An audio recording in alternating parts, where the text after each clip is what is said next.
Everywhere I go on this island, it seems to me I find degeneracy. Watch a few movies, take a few notes. See, it's a lot scarier when there's no motive, Sid. We have a bargain. Watch a few movies, take a few notes. Do you feel the pain? Oh, it's the pain, I can assure you, will be exquisite. Watch a few movies, take a few notes. His entire work consists of violence, all the time, obsessed with the issue of violence. Mayhem, gouging out of eyes, autopsies on the stage. Come. It is time to keep your appointment. Hello, welcome to Massive Technical Issues. I'm just kidding. Double feature horror show. Here we are, episode 149, an episode a long time in the making. We are currently 2. We will become 3. But as I said, it's been a fun time backstage. We bumped this episode precisely because we thought this is the end of an arc. This is an end of an era. Oh gosh, I'm worried. Am I muted? Mima, hello. Am I muted? Am I coming through? I'm worried now. You're good on this side. All right, we'll trust we've had all the technical issues we're going to have. As I said, we bumped this stream last week because it's kind of the end of an era. And like very literally, this is the last show we are going to do in our History of Horror Anthologies project. Now, Mergut, obviously, we are covering horror anthologies. You have to be here for that. Mm-hmm. We would never dream approach it otherwise. But do you remember when we started this long history of horror anthologies mega arc? Right now, my brain is an etch-a-sketch. I can barely remember my screen name, so Don't worry, it was a rough one. I had to go back and check. We've been doing this since January 2023. That was the first one we went back and we did, as far as I can tell, we did classic Twilight Zone episodes. Mm-hmm.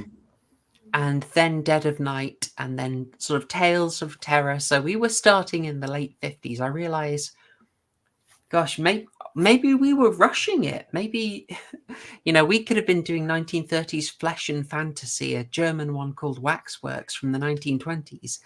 We could have done the early 70s Night Gallery. We could have done,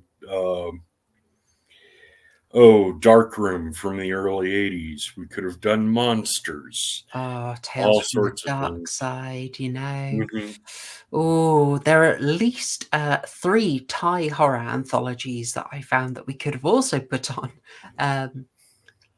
But that would be a tad excessive. As I said, we've been going since January 2023 on this mega arc. And this was kind of the one I wanted to get to. Now, I didn't actually think we'd end on it, though.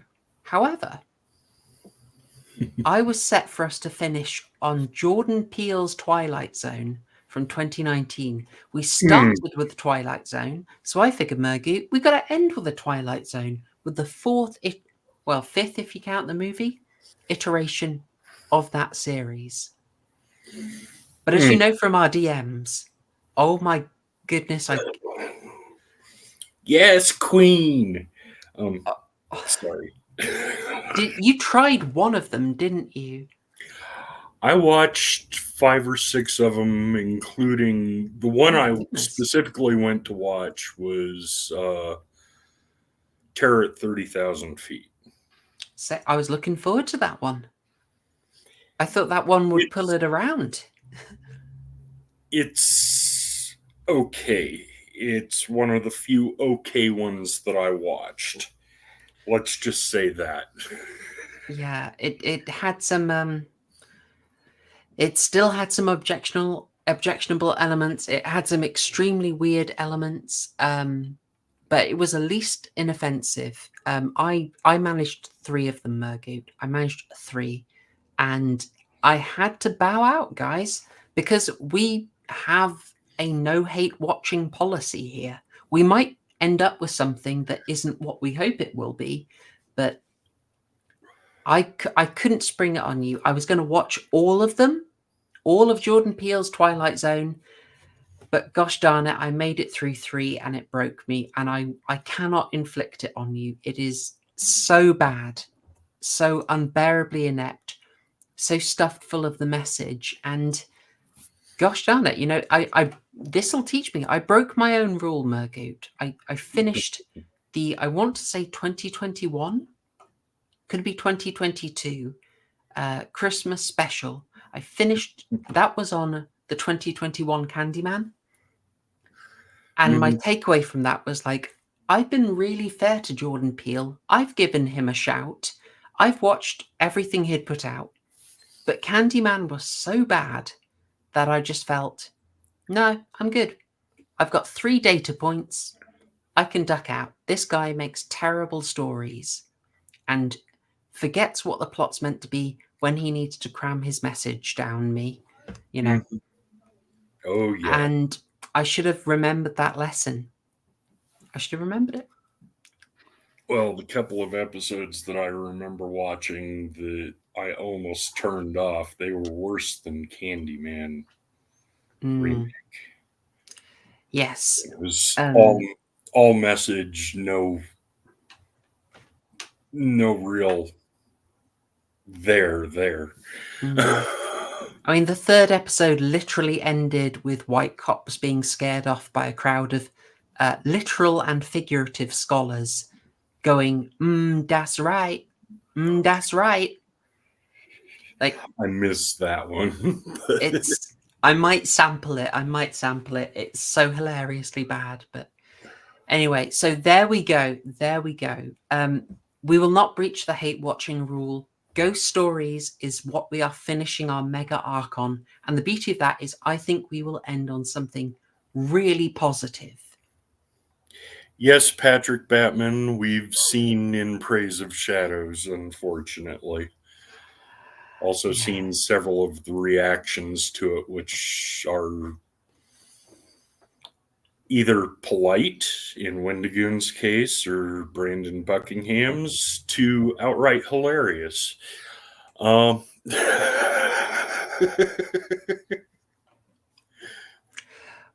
I mean, it's been anticipated. There was talk of, you know what? I've got to pull something up. I'll pull something up while you do the intro, because we thought this issue of In Praise of Shadows, bad conservative horror movies, well, it does seem quite relevant to us. So I thought we'd briefly discuss it for our topic section. So I'll bring that up now. We'll move on to the topic section. Maybe if I just... Well, before we do that, There let's promote episode 150. I will not be there, but Harrian is coming in blind to watch The Lost Boys for episode 150.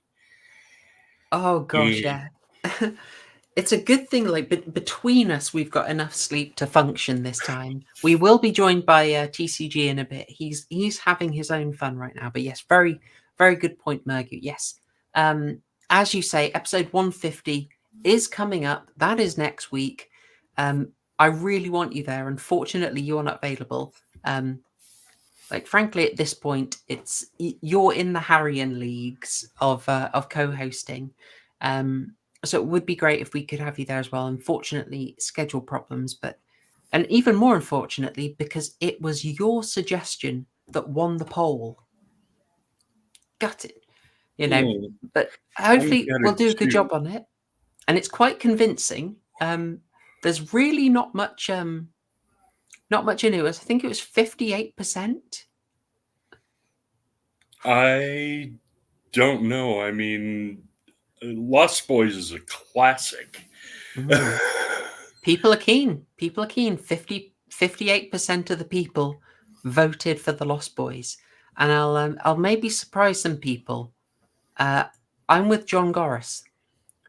I think I may have seen a bit of the end of it, but I have basically no memory of this movie if I have seen it. So it's going to be a fresh watch for me as well as for Harrian. Wow. I know. Proper horror show missed a classic of the 80s. Comedy Yeah. slasher vampire flick. Totally missed it. What's the other one? Chud. I've not seen Chud. Wow. Well, we're just that adding to one the is more shame. obscure than Lost Boys. Chud, Oh, okay. Chud holds up surprisingly well. It's a goofy movie, but it holds up surprisingly well for the time. Maybe another time. But anyway, that's what we've got next week. So episode 150, there'll be fun. There will be reviewing Lost Boys, and we'll have, I think, probably silly game shows at the start. So look forward to that. Otherwise, usual shilling. I've got links to Mergoot and TCG's stuff in the description. And you can support this channel all the usual ways: super chats, memberships, here and on Subscribestar. It's all very much appreciated. And I will also give you a little preview. I recorded another film commentary with a very good friend of the channel earlier this week. So that is coming out. I don't know if I've said already. I'll drop it now. Poe and I, that's Poe's Law, discussed Drag Me to Hell from 2009. Really good fun. So that commentary is ready. Unfortunately, YouTube has copyright struck it. So I'm going to have to do a little more tinkering with that to get it passed. But hopefully that should be with you pretty darn soon. But with that done, all that lovely shilling in the way, I think we'll move on to our topic section. If you are all right, Mergoot.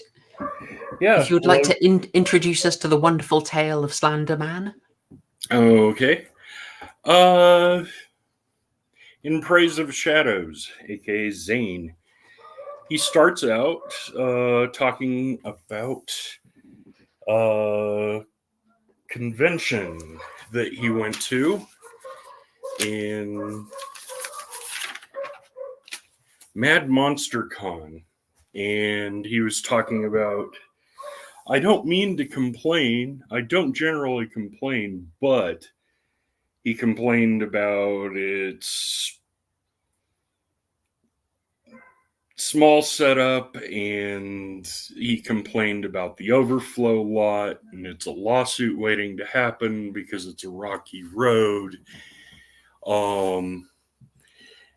Then he complained about Kevin Spacey being the guest of honor, and the fact that Kevin Spacey never walked the convention floor. Everything he did was in one of the back rooms where people can get photographed with him with their head in the box from Seven.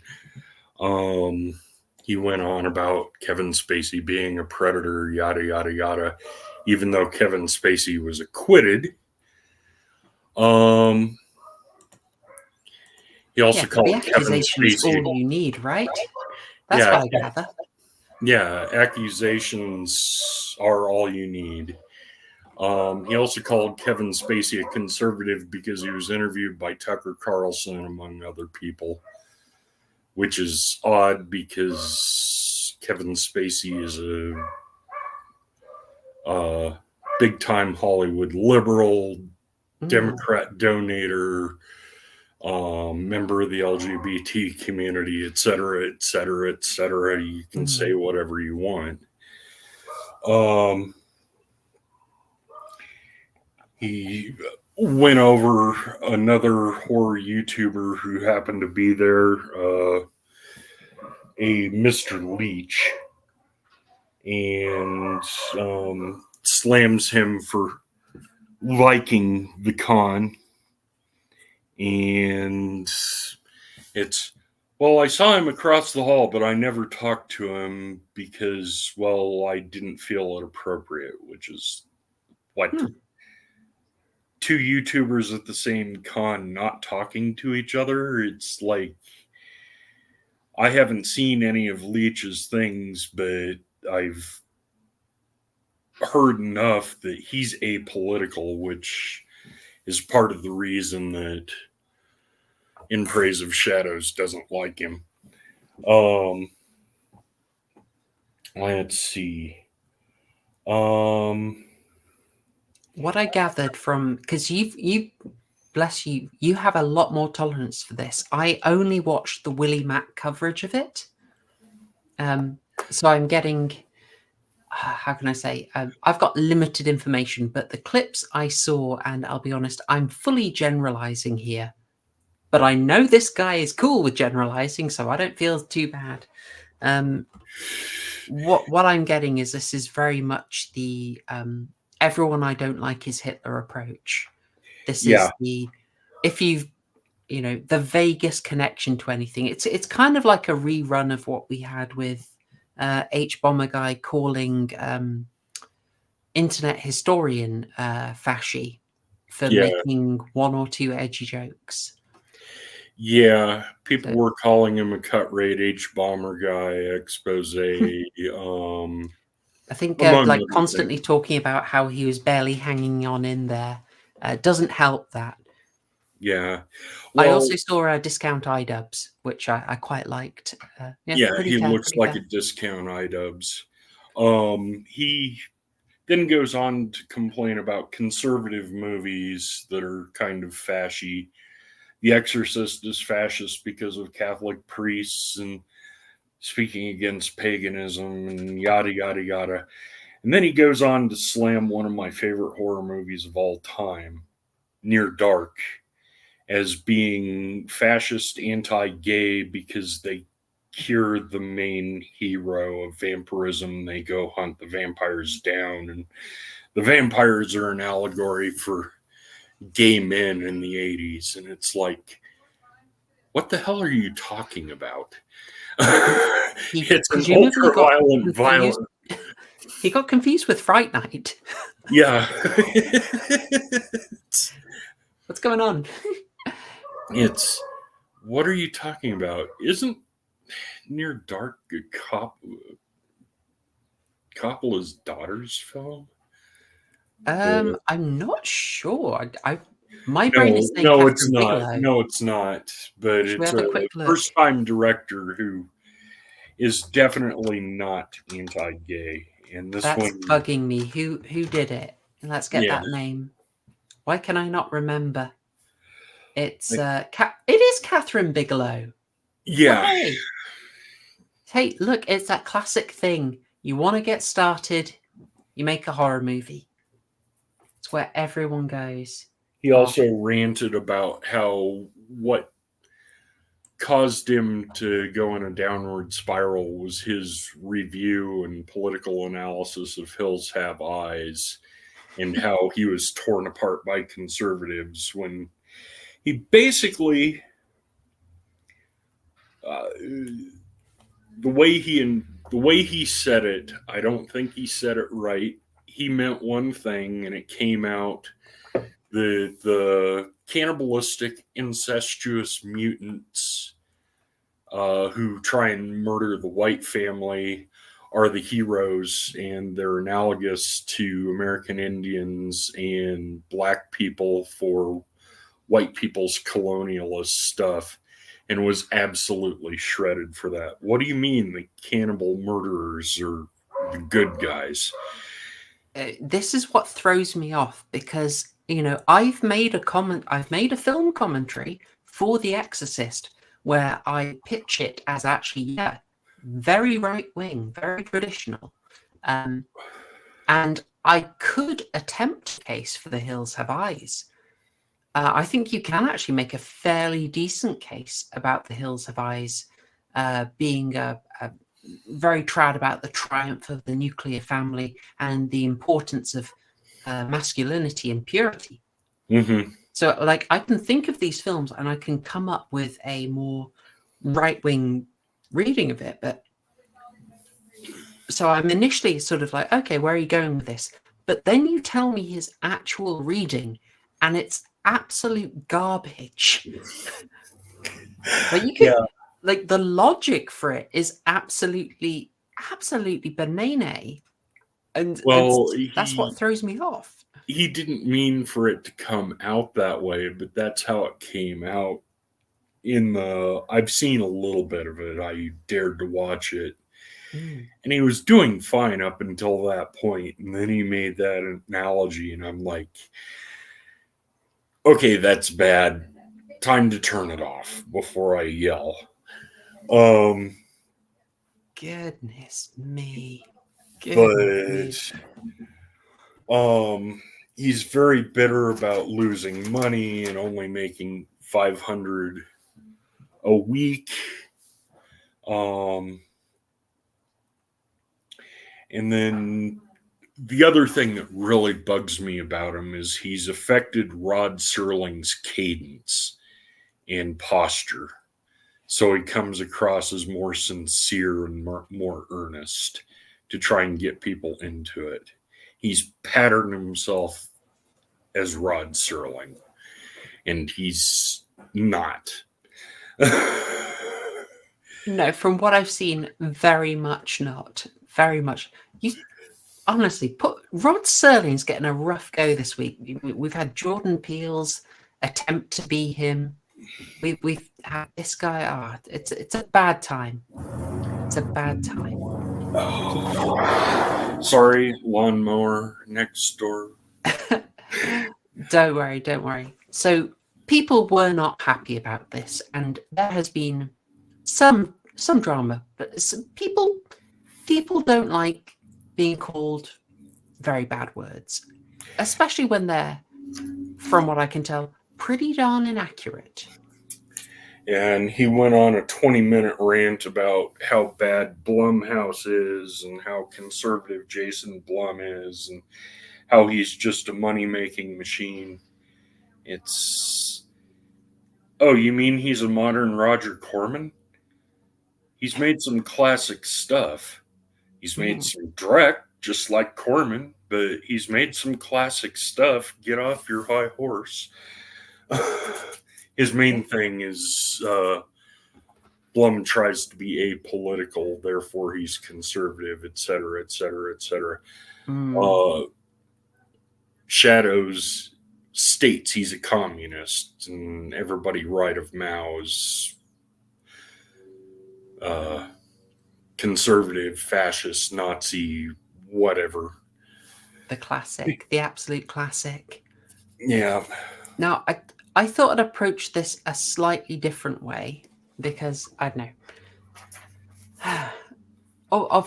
What's a good way into this? I maybe have a different take on this because I should say for people watching, Mergu, TCG, and I think we're from fairly different places politically. We don't tend to argue about it because we're not, what's the phrase, arseholes. We have our differences, and we mostly talk about movies and funny internet stuff. Yeah, and a little bit of politics we do talk. We either agree or this is my American. For me, this is my American point of view, which is American constitutionalist. You could call me center right in America, which is, according to Navarro media, is absolute fascist. But gee, I want to follow the Constitution. What's wrong with that? Yeah, I mean, we should not be surprised at a professed communist takes, where even, I mean, I guess my point is, like, I do have a different angle. And so for me, my response to this, how can I say, I know everyone hates me saying this, but I kind of agree that there is no neutral, that unless you go as full dataist as possible, everything does have a political reading, because almost everything will contain some kind of value. Like you have, and that value will be putting something as good and something as bad. And from that, you're going to be able to extrapolate some kind of political position. Now, I'm just going to welcome our third guest. Hello, TCG. Hello, guys. I just wanted to say that I'm really grateful that you're talking about the stuff that I did.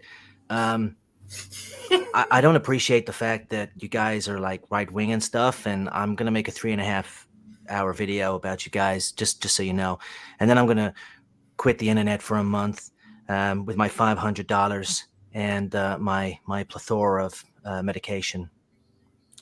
500 buckaroos. My 500 buckaroos. Yeah, that's right. Yeah. Oh, Do you know what disturbs me the most about this dude is that he sounds so much like Diatrip. Fire Trip pulls off the cadence much better. I legit thought that my boy had fallen off. Diatrip is soothing. Diatrip's got that soothing delivery. We love a Diatrip round here. I know. Oh my god, I was going to say something about this. The whole thing that but I've completely forgotten now. Well, I can take this somewhere. So, like, where I was going to round off is like, I know everyone hates it, but I agree with him to an extent. Yeah, everything is political, and that, you know, a lot of the stuff that we say is apolitical is actually no. That's just, it looks normal because it's the majority held opinion from back in the day. So you don't think of it, and that's fine. I'm cool with that. I guess my approach on this is like I've given you guys the cushion, you know. I think I'm, you know, not in the same place as you guys politically. I'm certainly not a liberal. I don't tend to go for any labels, to be honest, because you buy in with grouped opinions. But I think it's fair to say I'm not liberal. And so I guess when I heard this guy pointing fingers and doing the usual approaches at people, instead of everyone rushing to say, whoa, lol, I'm not right wing, I would have really preferred people to take the position of, who cares what a commie says? I agree. I'm not listening to Tesco Value iDubbbz giving me his moral approval. I do not care. Yep. But like, so what? Do you know what? Right, what done my night about this guy? Now, unfortunately, I didn't get to see, probably for my benefit, the whole 3.5-hour video. But I have seen. Wasn't unfortunate, mate. I've seen a lot of people, you know, cover the key points in a bit more detail. And one of the things that really irked me was he. This is the bit I was wanting to mention actually. You know, he was like, "So guys, listen, you know, conservatives, they can actually make good art. You know, the art's actually pretty good. You know, they're creative and stuff. And, you know, we shouldn't hate the art and stuff like that. But guys, we can't let them in our club. Otherwise, they're going to start infiltrating and taking over. You know, we would never do that. Guys, come on. Guys, come on.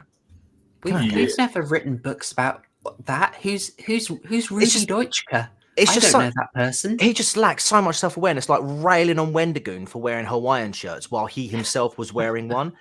And he tried to do it ironically, and everybody's beating him over. Yeah, I feel like that was an after the fact thing. I really do. Yeah. Yeah. Oh, guys, I wasn't wearing a Hawaiian shirt. I was wearing a Maui shirt. You know, it's a totally different culture, and they don't support the Blue Boys. How was it? Who was it? I saw several of them. He looked like he skinned a couch and put it on. But guys, I'm a vegan. Yeah, but they also said he's the fattest skinny man that they'd ever seen.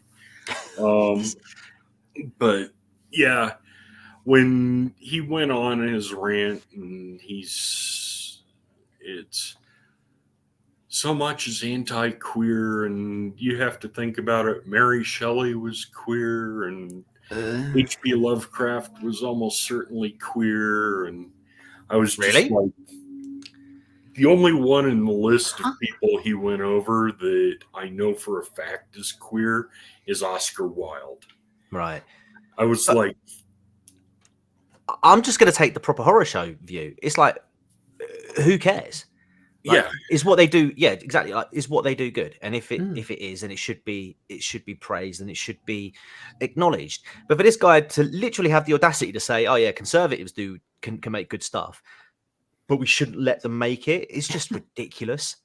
Oh yeah. You know, forget what he said about, you know, Brandon Buckingham and Umperville and Wendigoon and all that lot and Donut as well. Oh my God, did we talk about Donut? Did you guys talk about Donut? Please tell me. Oh no, we didn't touch haven't Donut. gotten to We have some part fun.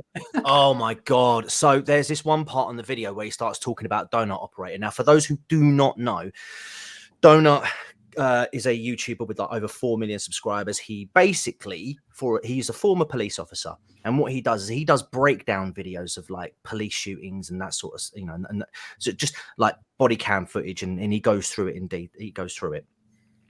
The one video that this utter person wanted to cover was one where now how do I say this without getting Proper Horror Show's channel deleted? I think we're still going with like Haribo Star Mix Enjoyer. That's right. It was a For some Haribo reason.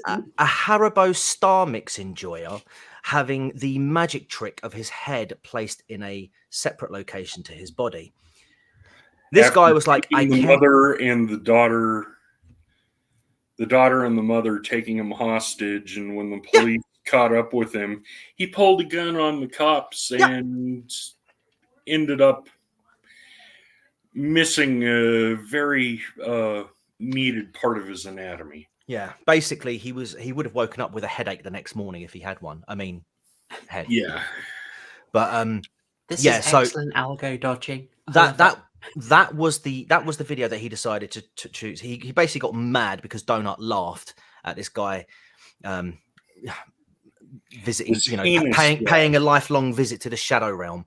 But Donut's response was brilliant. He was like, he was like, I find it hilarious that a person gets their head removed who does things to Haribo and to people who should be the age range of eating Haribos, and you will never convince me otherwise. And that is the response to take.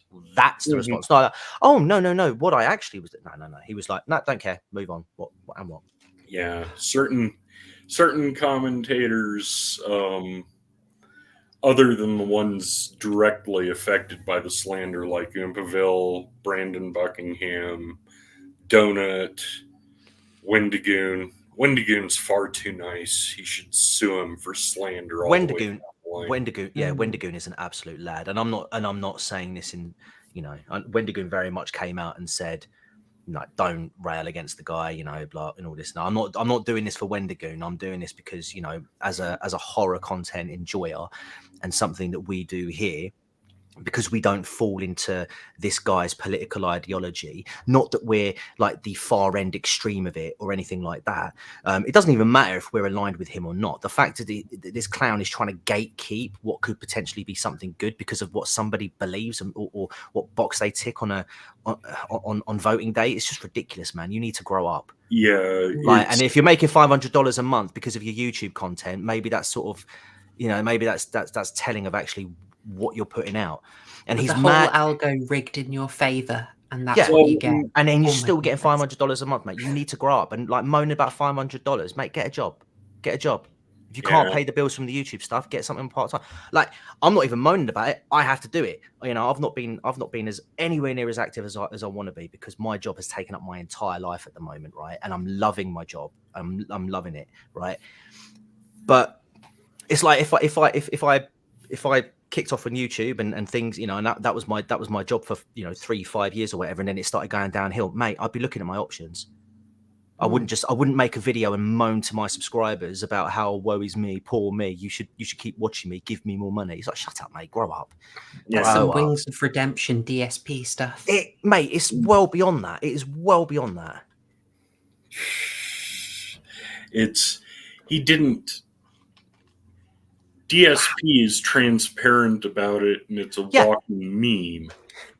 This guy is just a whiner. Wendigoon was a millionaire. So, and what? And what? What do you want me to do? He started what do you want me to say? 18 and has no life experience before becoming a millionaire. It's like, isn't the dude married? Like, he he's just living got his married. best life. Yeah. He just moved to an estate in Louisiana to be close to his wife's family. Yeah, the guy's living his best life, and this guy just it just reeks of envy. Oh, it yeah. it was venomous that what The he whole did. Boogaloo Boy thing, and Yeah, it's I mean, I don't know the ins and you outs of should that, have stopped YouTubing and fought against the Boogaloo Boys if it really meant anything. And it's as soon as the Boogaloo Boy meme page started going off the rails, Wendigoon checked out like he should have. yeah, exactly. He did the right thing. It's the one that really got me was I live in Asheville. I live in the Appalachians, and I know for a fact 80%, almost everybody in the Appalachians you meet, unless you get to know them, are racist. It's like, oh my god, that as well. Yeah. Oh Wonderful. yeah, it's, Chef's kiss. As Mudahar put it, you're talking about 17 or 18 states that everybody you meet is racist. Are you freaking kidding me? Sorry, almost violated the family. No, you stayed family friendly. I think I'm the only one who dropped a light swear. So, oof. But yeah, it's what did he call donut operator? Cop loving fascist bootlicker and death worshiper. Something like that. Yeah, something along those lines. Oh man, and attacking Oompaville, Mr. Funny, inoffensive guy who does drama streams and does skits with people. Or it's like when he tried to make the internet historian connection because the man once said his birthday was on 420. It's like that was guys. Did you know that was also Hitler's birthday? He was born on the 20th of April, guys. Yeah. You know, he if you're born on that day, even if you say it as a joke, we know what you mean as a dog whistle. You know, guys, come on. Well, he called Mudahar transphobic because of the whole Keffels drama. He also called Mudahar right wing, and it's Mudahar is Canadian. Even their conservatives are progressive. Yeah, Patrick Batman also. He's not a Canadian conservative. Yeah.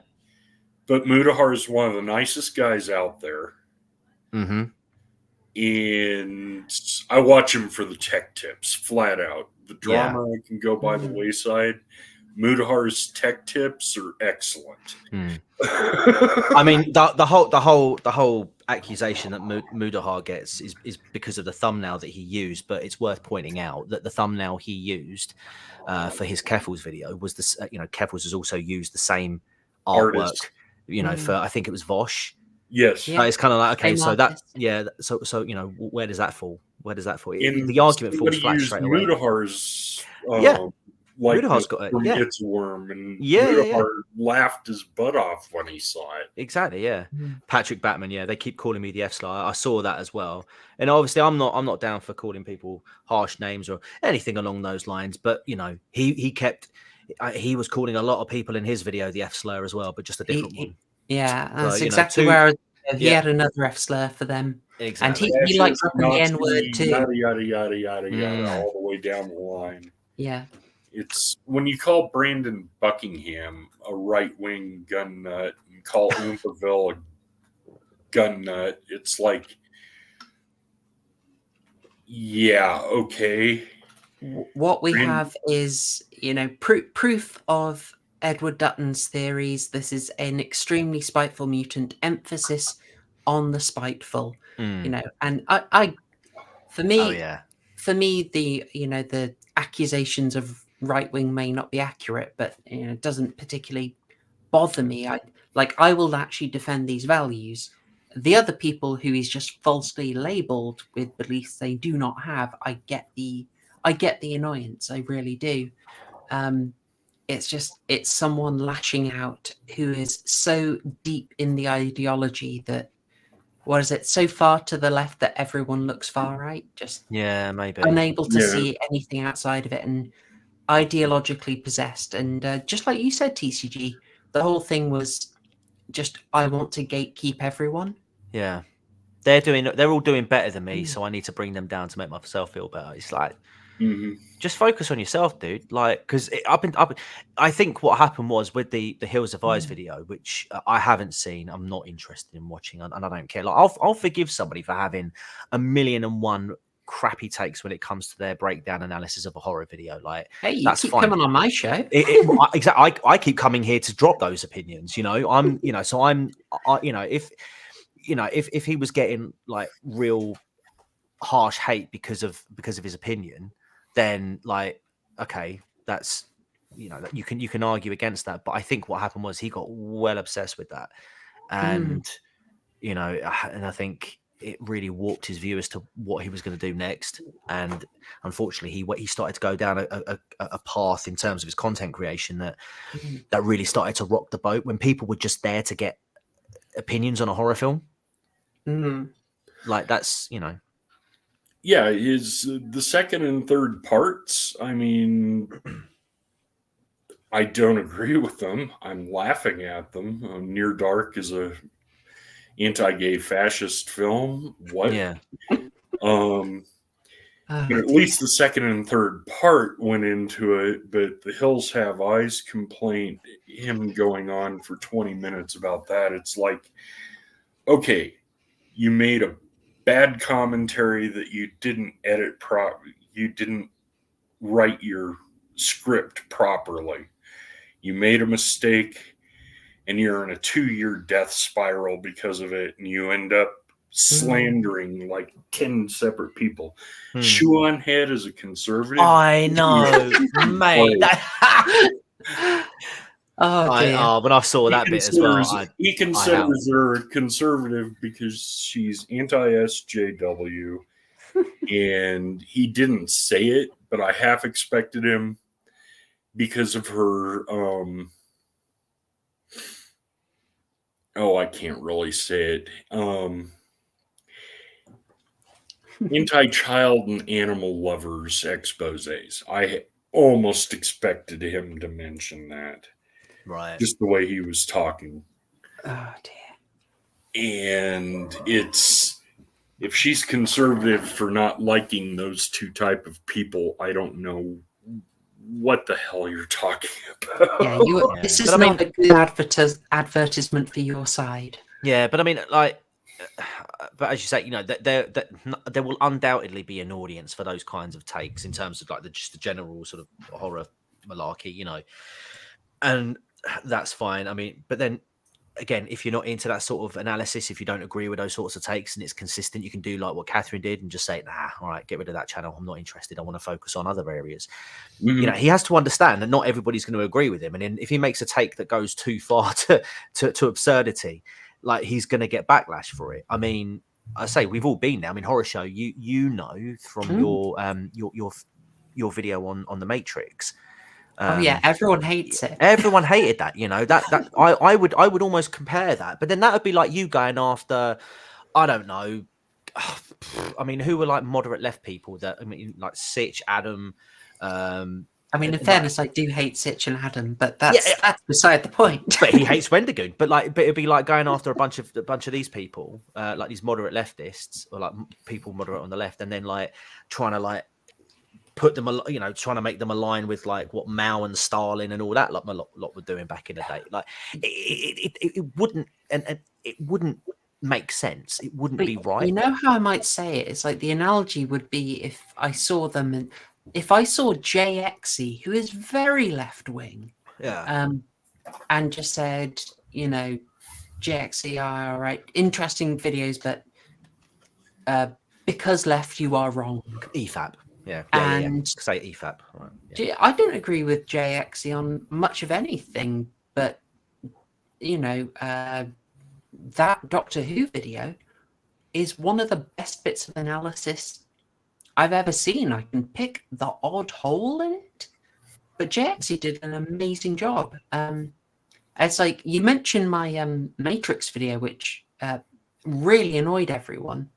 Even in that, I go through, I linked to I did a follow-up to address some of the repeated idiotic comments I got, because people always had about 2 takes on it that were consistently wrong. Yeah. So I addressed those. And even in that, I then say, I think the Wachowskis actually did make a movie with a trans allegory in it. Very strongly. It was V for Vendetta. And we won't get into it. You can look at the video. It's like, I don't have to agree. I don't have to say, yay, I like this. I think that's what they actually put into their film, So I'm trying to do a fair reading. Obviously, I have my position, but I try my best to make my reading fair. And this guy cannot do that. No. It's just like, jeez. Right of Mao, you are not allowed in the clubhouse. Yeah, literally. And he said it himself. And I just anyone who says some stupid stuff like that and is quite happy to publish something like that, I just don't think you could trust them. And well, I think his end lines are Wendigoon cannot brain fart. He basically said Wendigoon should not be welcome on YouTube, let alone in real world spaces. And I was like, that's just freaking evil. Yeah. Like, who made him the authority on that? Like, by doing stuff like that, man, it would just make me exclude you. It's like, you don't tell me who I can and can't associate with. If I've got a problem with that person, then that's my problem. But if you've got a problem with that person and I haven't, that's your problem to deal with them, not mine. I'm not going to pick sides if I haven't got a problem with either of you. But don't make me make the choice, because I will always pick the other person if you try and put that on me. Yeah. Well said. At this point, I think we will have to move on to the movie, but I think you guys covered that very well. Okay, guys. Well, thank you very much for having me on, and I'm going to go and go away for the rest of the month and think about the things that I said. I'm sorry, guys, but I'm not sorry. I should have just researched it better. Donate to fight fascists. We'll say, like, since this guy screwed you over and did not give you any actual right-wing conservative horror movie analysis, I will help you out. I've got you back, and this isn't a self-promo. I'm not going to say go back into my back catalogue. I'm going to say check out John Doyle's video. John Doyle's excellent video, which I now forget the title of. 5 horror movies that are secretly conservative. You will find it. It was out about 6 months ago. John Doyle's video, very interesting reading. I only slightly disagree with his take on Last House on the Left. Only slightly. Otherwise, really good video. So there you go. Some actual conservative horror movie analysis. And you know what? Throwing in a bonus, friend of the channel, Last Things 4 has got an amazing video on Bird Box and A Quiet Place called the Left Can't See, the Right Can't Speak. So there is another wonderful one to look at. So there you go. I got you covered. And with that, I think we will have to move on to our topic for tonight, which is ghost stories. I didn't mean to go on that long about it, but it just I think we were all a bit pent up about that one, weren't we? I like I said behind the scene, like in the previous days, because Mergut, bless him, he was like, "Oh, you guys, like, you need to be aware of this," and I kind of like dismissed it at the time. I was like, "I'm not really interested." And then I caught wind of it, and I was like, "I'm so sorry, I doubted you, man. This guy is an absolute moron, and like he pretty much deserves the backlash that he's getting." I inflicted it twice upon myself. For you, obviously for YouTube and for my own personal. And obviously, I don't want any like real life harm to come to him or anything like that. But like what you are experiencing now are the results of your own actions. So, well done. You're an idiot. Learn from it. Do better. As like the left like to say. Well said. Well said. All right, and with that, okay, we'll now move over. We'll now discuss the ghost stories thing. What do the numbers mean? We're getting on to like Goosebumps length. I know, right? And the thing is, I actually want to talk about this film. Yeah. Oh yeah. We'll get to. All right, tell you what, folks. I will lay out a little bit of the detail, and I'll lay out a really important caveat for this, folks. So, Ghost Stories from 2017 is an adaptation of the works of, where can I find them? Where's my nice little photo of them? Look at them. These guys, Jeremy Dyson and Andy Nyman. Nice. I don't know what he's doing with those glasses there. He was probably auditioning for Thunderbirds. God, it's got that vibe, hasn't it? Anyway, Jeremy Dyson. He's trying to be Kim Jong Il. Do you know what? America, isn't it? Do you know what? I watched that the other day. Actually, I watched it again the other day. It's so good, so good. Oh goodness. Checker 222. I am sorry if we confused you with that. Basically, just a little bit of drama from a very bad video from an extremely leftist creator that said a lot of silly things and annoyed a lot of people. But we had fun talking about it. So sorry about that, Checker 222. Normally we don't touch these sorts of topics, but given the fact that it was a horror content creator trying to gatekeep other horror content creators, yeah, you deserve to be called out. Absolutely. So, Ghost Stories. Jeremy Dyson, Andy Nyman, interesting characters. They wrote this as a stage play, and it is a very interesting stage play. I've had the pleasure of seeing twice. Absolutely loved it, and I'm gonna have to say, one of the things about it was designed to be secret. If you look up the details on it, they tell you almost nothing about the stage show, and they implore you very specifically to keep the secrets of it. That is what I'm going to try and do here. There are some very significant differences between the movie and the play. Okay. And I think I can talk about the film without ruining the play. That's what I'm going to try. Although, if you watch this film, you'll still basically get the idea. It's some minor changes, but frankly, we can't talk about this film without covering the overall stuff. So this will essentially spoil the play, but I won't go into the particular details if that makes sense. And these are an interesting pair of contributors. Long nerdy history together. They've known each other since they were teenagers. I was surprised that they worked so directly together, but they've crossed over via the sort of UK music movie scene, UK TV. But this is like the closest direct collaboration I know of, even though they knew each other so long. Jeremy Dyson, you most likely have not seen before. He's the fourth member of the League of Gentlemen comedy set, two of whom went on to produce Inside Number 9, which we've talked about a lot. And the other one, oh gosh, I nearly said Mick Garris. It's not Mick Garris. Who's the really tall one in League of Gentlemen?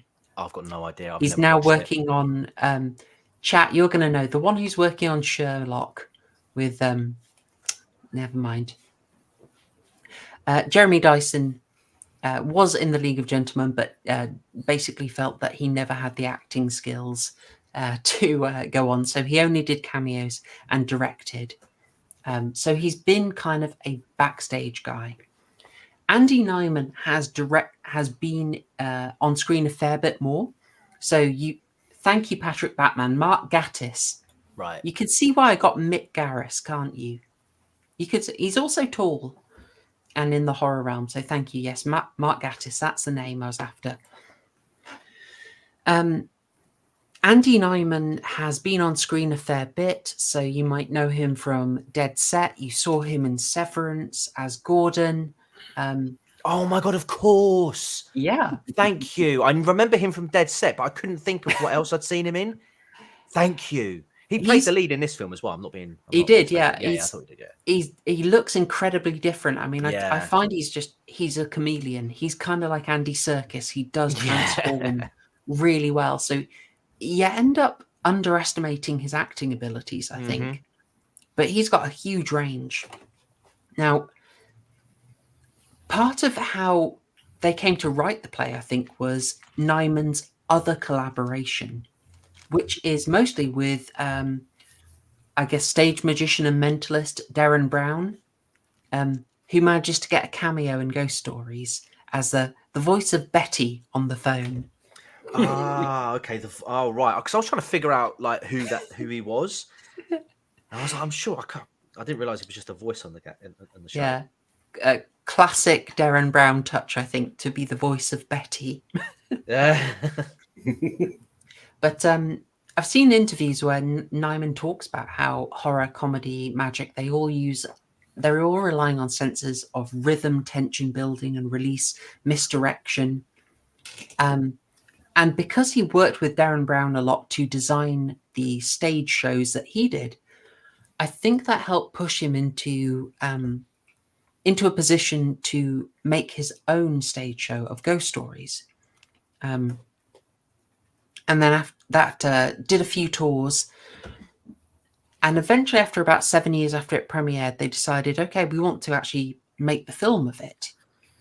So they did their big old adaptation. And that's what we're going to be discussing tonight. It is something I will drop from the stage show is that the Philip Goodman character in that, also is interested in psychic phenomena and makes a very explicit reference early on to Dead of Night, as in they show you the poster for Dead of Night of all the horror movies that they could have shown. And I think for us here, the specific choice of Dead of Night is very, very apt. Mm-hmm. And I also realise that one reason they might be big fans of this is that Jeremy Dyson, long before coming to this, he wrote a whole book on horror movies. Oh. It's called Bright Darkness. I managed to get my hands on a copy, and he's got a long chapter on Dead of Night in it. And I've got to say, it's really good analysis. Very deep, very well researched. Basically, this guy knows his stuff. And I think it really helps explain why Ghost Stories work so well. Like that combination of deep horror knowledge and the experience of messing with audiences via the magic shows. I think that combination is part of what makes Ghost Stories so magic. You'll see horror movie references are littered throughout this. Couple of Silence of the Lambs references and so on. I don't know if you guys picked up on any of those. I'm afraid I've been yapping so long I've forgotten what some of the other they drop a Jurassic Park reference as well. Notice that life finds a way. I'm rambling. I'm sorry, guys. I'm rambling. Tell you what, can I turn it over to someone else to give us the brief summary, the pint of Guinness summary for Ghost Stories? TCG? I did it last week, mate. It's your turn. It's not fair. Okay. Okay, don't worry. I can do it if you want. I can do it. Professor Goodman is a debunker of the supernatural, similar to The Amazing Randy. Yes. It starts with a flashback of his family and his very conservative Orthodox Jewish father, the bar mitzvah, Professor Goodman's sister falling in love with an Asian man. If I can pause you there. The elder. Yeah, I just thought a little pause there, just because this is all new stuff. So this section is totally new to the film. Doesn't appear in the play at all. The character is not, I think, explicitly Jewish in the stage play. Both Nyman and Dyson are, and they talked about how it was kind of personal, but like they've made it really personal with this one. Like I think you do have a lot of their childhoods in this. You also have a bit of a cameo from Jeremy Dyson as the DJ there. Sorry. So just had to add that in. Okay. But the ultra-conservative Elder Goodman kicks the daughter out of the house, and Professor Goodman's very sad. And then it flashes to Professor Goodman listening in to various radio frequencies at a cold reader, a psychic, doing a performance, and he's doing cold reading, and he's picking up the radio signals and finds it where the stage psychic is receiving information over the radio waves into his earbud for the woman. He's saying, well, your relative is this, and Goodman storms the stage, and you're a phony. You're using an earbud and a radio to get information from her, and you're cold reading, and he gets tossed out of the theater. And then he gets an invite to his old hero, who was a debunker who disappeared sometime in the 70s. And he's given 3 cases that his hero couldn't debunk, and he thinks are actually supernatural. And he goes to the first one. It's a night watchman who had an experience in an asylum.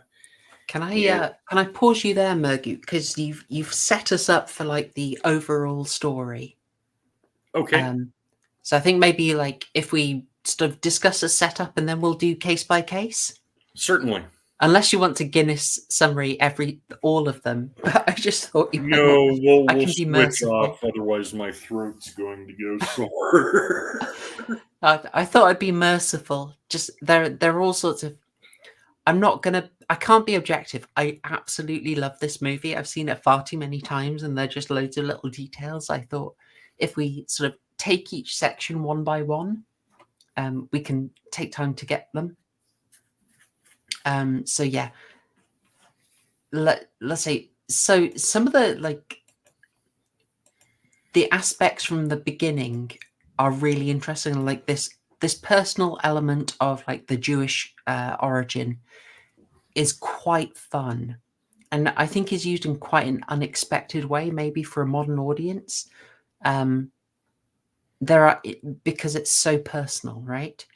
Mm-hmm. But there's an extra layer that's really interesting here. So we're being set up thematically wonderfully right here. We've seen his dad, Goodman's dad, flip out at the sister. But what's really interesting is the horror when he opens a closet and realizes he's being filmed, okay? Mm-hmm. What this is the horror of self-realization, the horror of seeing yourself, horror of being witnessed, right? Doing something you know is immoral.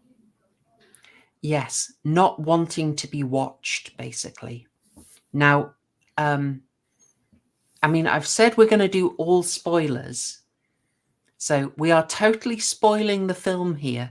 It's on the ticker. You cannot miss it. Basically, everything we're seeing, we have to remember has a huge element of projection to it. Now, we'll go into that a lot more when we get to the end. If you don't want to be spoiled, gosh darn it, I apologize. This is the wrong stream. But suffice to say, remember that basically everything has a huge element of artifice and projection. So early on, this guy is horrified at having been seen doing something that he did not want to witness. And we get that very early on. people, you've seen the movie, you probably know how I'm bringing this in. But there's interesting, challenging stuff here as well. Like when we get to this little section with Mark Van Rees, this is totally new for the film as well. I think possibly because the original stage play is 81 minutes long, roughly, which we sort of discussed it quite recently, but I think film audiences tend to get a bit annoyed if you give them only an 81-minute movie. So they expect a bit more. So this helps give us more detail, but also there's extra work here.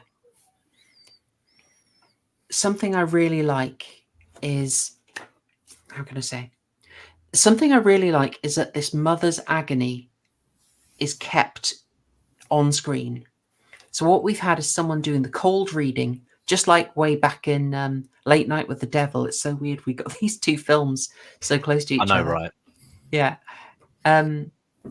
Something great about this, the mother's pain is real.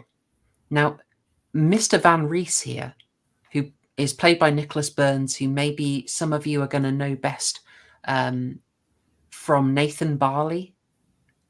Non-Brits, that might mean nothing to you. He was also in the original stage play, I believe, as the I think he played the doctor character, the one that Martin Freeman plays originally. Now he's exploiting this woman's grief via his cold reading, but Professor Goodman comes over to sort of shatter that illusion, and he's not really caring about the mother either. He's doing it for his own ego. He's doing it for his own show. Yeah. And I think the fact that the mother is seen, like, both here in the background and in her own close-ups, not having any support, like having had some comfort brought and then ripped away, it makes it clear that what Professor Goodman's done here hasn't been loving, it hasn't been caring, it hasn't been supportive, and it's actually left her in agony. Is that making sense? Am I way too 100%? Yeah, it kind of brings up the question as to who is actually the bad guy on this stage right now. Because obviously you've got the psychic doing the cold reading, and but there is an element of comfort that he's doing, albeit for financial gain. But this guy is just, he's like you absolutely hit it on the head. He's not doing it for her.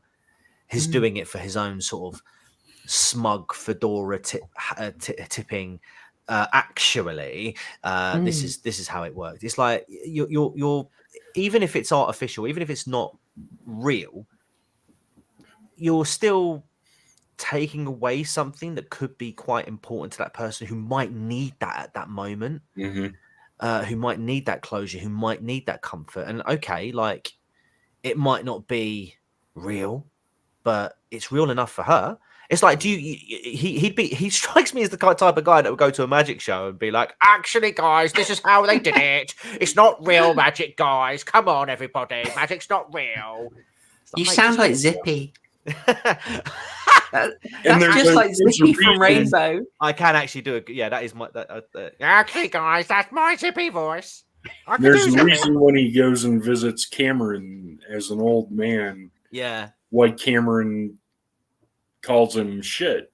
Yeah, he calls him out because he basically is like, yeah, I watch you, and I can't remember if he says it or not, but he's like, watching you is like watching him, it's literally like watching him, because again, he, obviously it was his inspiration for doing what he did, but again, the same motives were there. He just wanted to be right, and he just wanted to prove people wrong.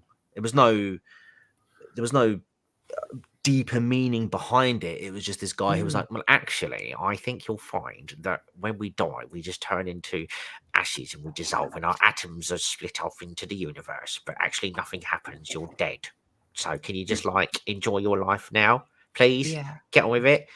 It's like, okay, thank you. You've just ruined it now for me. They delve a lot more into the psychology of that right at the end of this movie, and so we'll talk about it a bit more then, but I just think this is not a proselytizing movie. This is not like a religious movie. No. This is not telling you get to church and worship. Didn't get that vibe, no. No. I mean, neither of the writers are. The writers are both atheist, but atheist Jews, like they are not going to be telling you join an evangelical church, but this is something that massively impresses me. This is a film that seems really past the fedora stage. It's like it's gone through the Reddit well actually moment, and it's come to the other side. And it's kind of like looking at things a bit more maturely, a bit more measured, and it's asking much more interesting questions. Oh, I thought you were going to say it's gone from atheism to atheism plus to atheism extremism.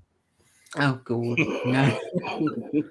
no, no. I do this in the name of Richard Dawkins, who's sort of having his own moment. Like, well, nothing destroyed everything. Nothing is great. No. Boom.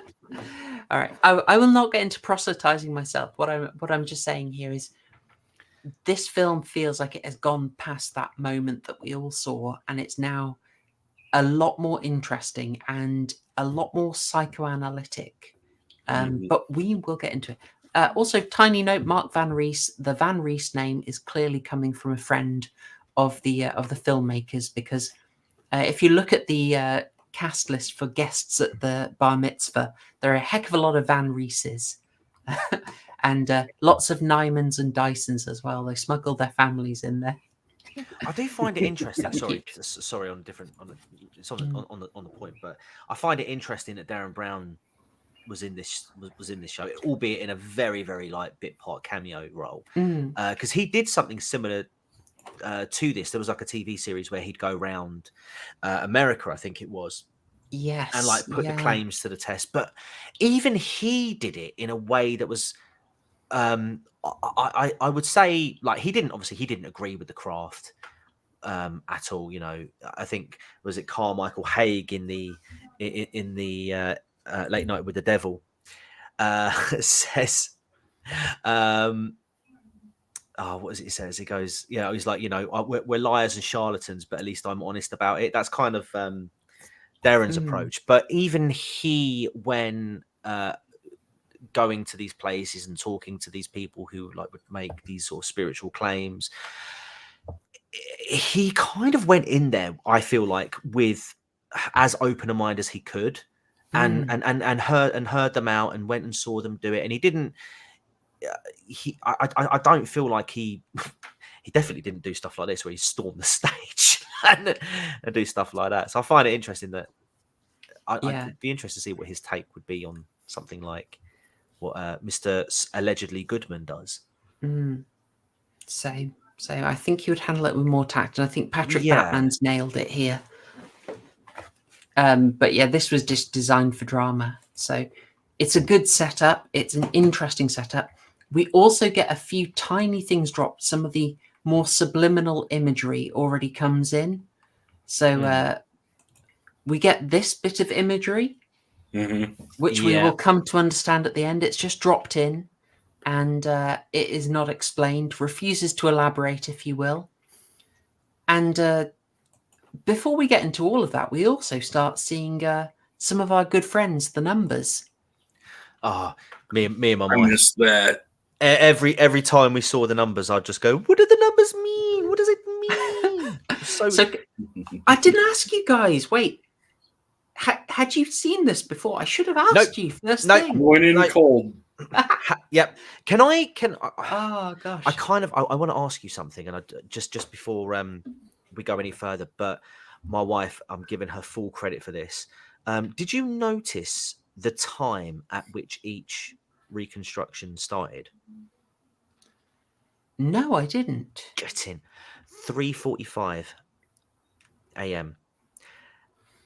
At the end of the film, 3:45. Each one of them, so it's a fixed time. It's a fixed time. It's Nice. a fixed time. Yeah, it takes, because we even because the first bit is like 3:45 in the morning. No, what an awful time. I think that the clock on the dashboard in the second one's 3:45, and when Martin Freeman's standing in his, I think it's his living room, or if you can call it that. Bloody that house looked cold as hell. But the clock was 3:45. My wife actually noticed that. Oh, she was like, "Oh my god, it's 3:45 in the morning." Like I was like, "Oh yeah, yeah." I was like, "What does it mean?" And then it wasn't until afterwards when they were like, "Oh, what time is it?" "Oh, it's 3:45." And it was like, "Hold on a minute." And she pointed out one. And there's also I'm going to credit her with this one as well because I think this works. I think this really works. At the beginning of the film, you hear a dripping, don't you? Like a Yes. And then I think the film ends with that. But throughout the film, you do hear dripping. Lots of elements in the, say, final revelation story, let's just call it, are seeded, like the numbers, like the dripping, like tunnels. Yellow dress. Yellow dress, the paper bag, the dead bird. Yeah. She equated that to the IV. The picture of the guy, picture seeing the guy in the parka. Yes. It's all seeded and becomes scary. Now, the clock frozen on a specific time might also be another Dead of Night tribute, as there's a moment where the clocks get messed with in that, and Jeremy Dyson, in his book Bright Darkness, specifically mentions that. So, just notice that. So good catches, and the numbers turn up everywhere. Murgy, when did you start noticing the numbers? The tunnel. Where the retarded boy is sent into the tunnel, and that's where I really started picking up that they mean something. Okay. Hey, come on, man. He ain't retarded. He can count to 100. Bless him. Yeah. I mean, I think they made it quite heavy by showing you, like, just in the title sequence, it flashes up ghost stories, then the numbers. And I kind of wish they hadn't done that, because I love that they were dropped absolutely everywhere. So, like, just everywhere. Craig, Charles Cameron's Caravan Door has 79. They are throughout the film. Like, I remember seeing it in the cinema the first time, and I caught the name of the pub was the 10th number, and I was like, "Oh, you sneaky fellows!" And then I was watching out for how frequently they managed to drop them in there. But yeah, great stuff. I thought, sorry if you can hear that in the background, I thought my son was kept going in and out of the living room, but it's the cat jumping in and out of the PC boxes.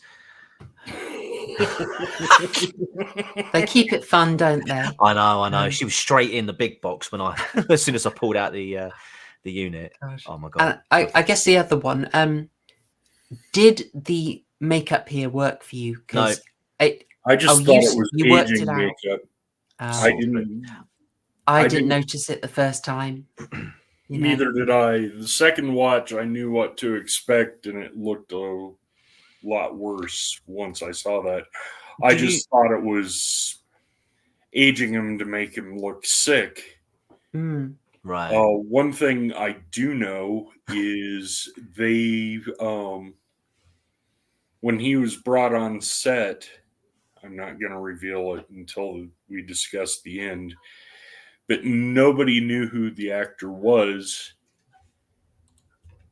Is that right? Yep. Huh. And they did it on purpose. Very cool. Cool. Do you remember the TV show Facejacker? No. It was a spin-off of Phone Jacker. It's like a prank call show. They took it to the next level in Facejacker, where the guy who did the prank phone calls basically went and dressed up as his characters and went off in real life things. Like, you might remember, I don't know if you ever heard of like Brian Badondi and Dufresne. I've seen a few of the Phone Jacker skits. Yeah, so he basically did that, but out in real life as well. Like, one of the ones that stands out for me is when he goes up as Dufresne and he gets like a backstage pass to an N-Dubs video recording session. And he's like, but this, I actually thought it was him in the in the makeup. Oh, goodness. Nyman? Because it actually does. No. The guy who, I can't remember his blooming name now. It's Darius something, right? Isn't it? Dude? Something like that. Yeah. That's it. Yeah. Ah, Terry Tibbs. That's right, Patrick. Yeah. You know the show, don't you? Talk to me. Unexpected phone jacker fans, yeah. Well, so you caught it. It sounds like neither Murgoot nor I saw fully through. The Earl of Stair, thank you for the compliment. I'm very taken, but you I suppose have good taste in horror obsessives. Thank you kindly. Mima, there was a loud crime cat cameo. Cameo, I love that. Yeah, Ted is relatively a quiet chap, I'm afraid. So he won't mix. Maybe I'll try and get a video of Teddy meowing. Anyway, one final bit I want to say that I noticed on this one. Basically, oh gosh, I love this. Goodman goes in to meet Cameron, and as Eve said, he's kind of ready to hero worship, and Cameron just mocks him, just says everything he's done is crap. Mm-hmm. He's sort of, and he's like a vision of Goodman's future. You know, all the fame gone, off on his own, day drinking, and rejecting everything. Like this hits Goodman hard, and he leaves. And when he leaves, this is what we see. The broken ground. Yes, I caught that. I was like going exactly landslide. Like the path he's on is broken. Where's he going to go? Looking out, he's kind of at the end of the road as well. I thought you were going to be more on the nose and be like, oh, there were two people in there in the caravan. Well, No, that too. I will get that too. Okay. But sort of the symbolism, you know, we like the symbolism. I will show that because that's relevant. Somebody in a park is standing behind Cameron. Where is he? I've got him for you. They start seeding it nice and early. Like we said, this film seeds so much. The dripping, the numbers, the dead bird, kid in the Parker. And when you rewatch, you see how deeply it's threaded through everything. It's great stuff. But it moves us on to the first of the cases that Goodman is meant to investigate. Mm-hmm. And TCG, this one has to be yours. Because it's your boy, Paul. Do you know, I was saying to my wife when we were watching this, like, it's so odd to see Paul Whitehouse in a serious acting role. It's so strange. But I think he should do it more. He was really good in this. He was absolutely fantastic. For Americans, Paul Whitehouse, very well known in Britain. He was in a show called The Fast Show in the 90s.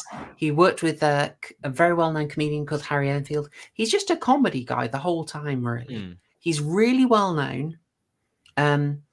So this is totally, I guess the closest thing would be like when you saw Robin Williams doing the serious roles, but Robin Williams did loads of serious roles. Whereas Paul Whitehouse, this is like very unusual. Yeah, I'd say, yeah, I was thinking like more along the lines of, I suppose Jim Carrey as well would be another good comparison. Yeah. Because he went through like a little serious stage. But yeah, I mean, this is the only thing I've ever seen Paul Whitehouse serious in. And I thought he was quite convincing. So he turns up to a pub called the 10th Number, which I thought is a real pub.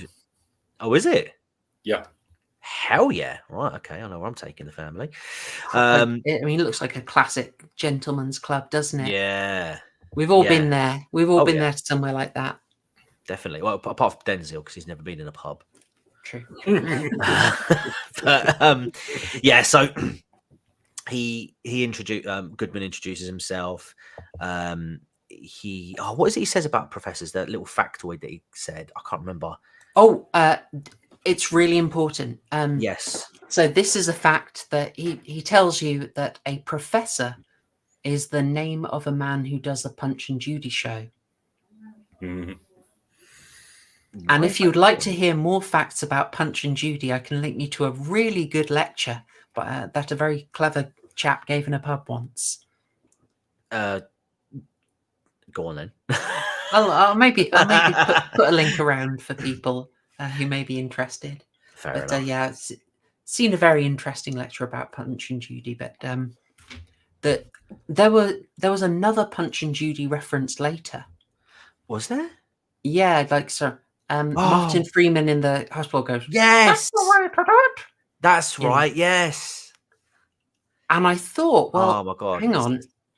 Punch and Judy, it's the professor is controlling all the characters, right? Mhm. Creating the drama, which is what is happening here. Correct. Huh? Yeah, Clever, yeah. clever.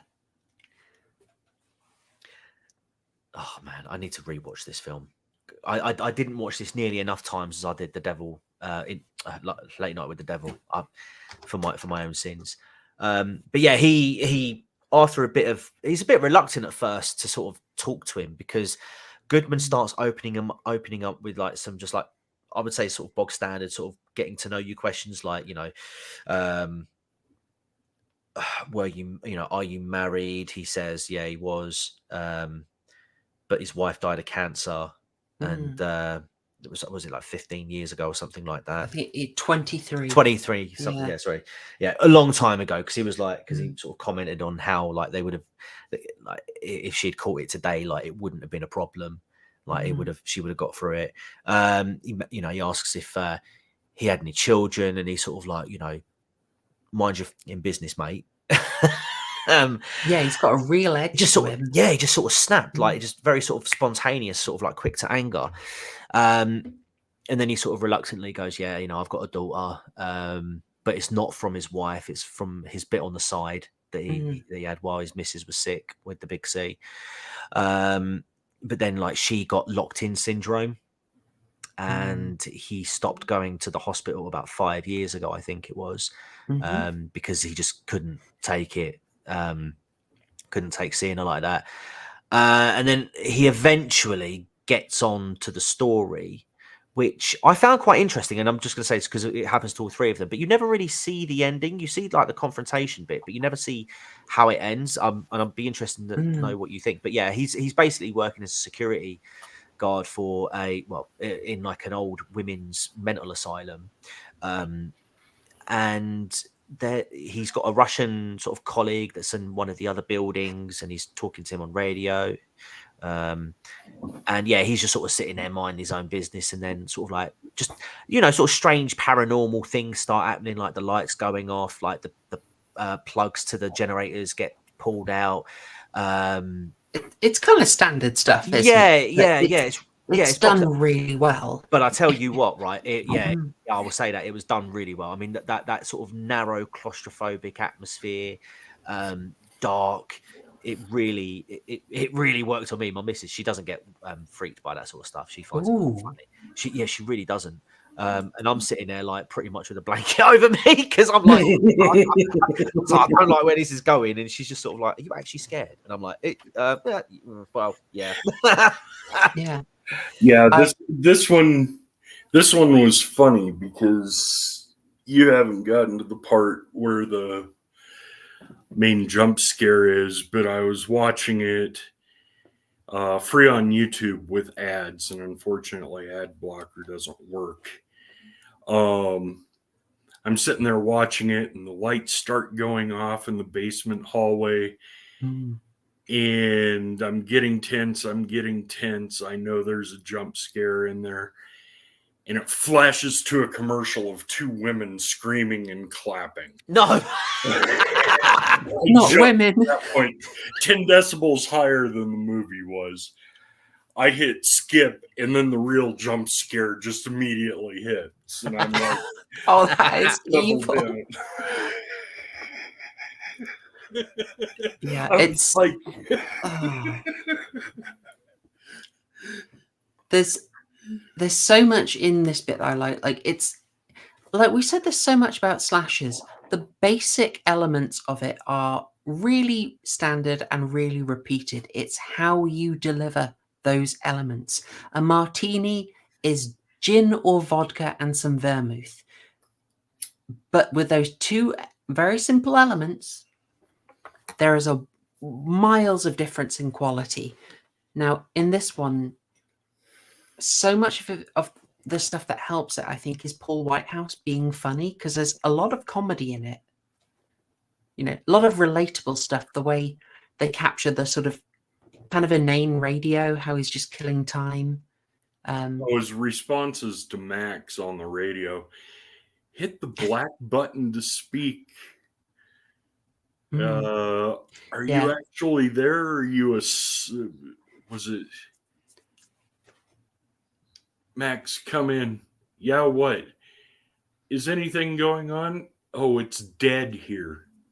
Mm. And just the look on his face, like, huh? Yeah. they he do. starts off snarking on Maddock, and then Yeah. at the end, it's actually quite sincere. Like, we'll get through it together, mate. I Well, love all that's the of thing. Do you know what? That's the thing, right?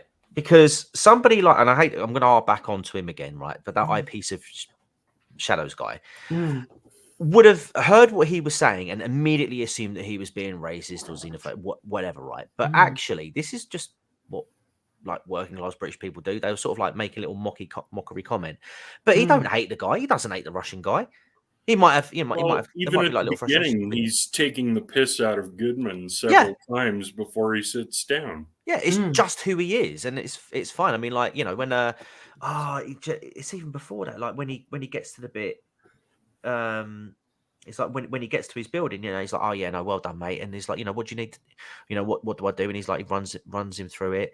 But yeah, you know, you could tell that he didn't have like animosity with the guy. It's just, I'd say it's just, you know, British banner, really, if anything. Yeah. He's also like he. Oh yeah, he didn't want gets to get hungry for a Chinese. Yeah, he was the he geese on the radio gets was to like, drop. yeah. He gets to drop some like truth bombs. So I don't know.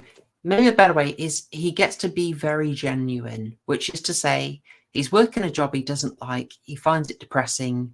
You know, he's got foreign colleagues who he finds it a bit hard to get on with.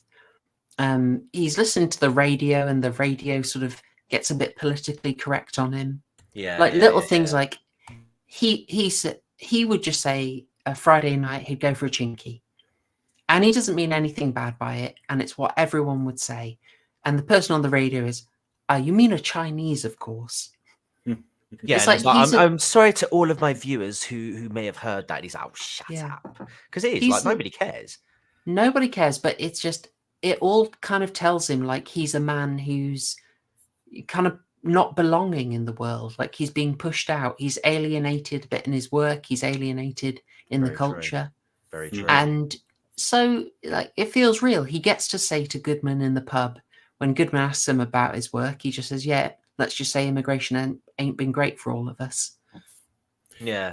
One thing, the music that's playing all throughout the movie is different variations of the song Why. And then the end credit is Monster Mash, which I thought was, Why is a great song. And it's used effectively throughout the entire movie. I'm gonna have to listen out for that. I didn't catch. I caught it playing a few times, but I didn't notice it being that well worked in. Yeah. So I said it just feels really real. What Paul Whitehouse just absolutely grounds it. He's so believable.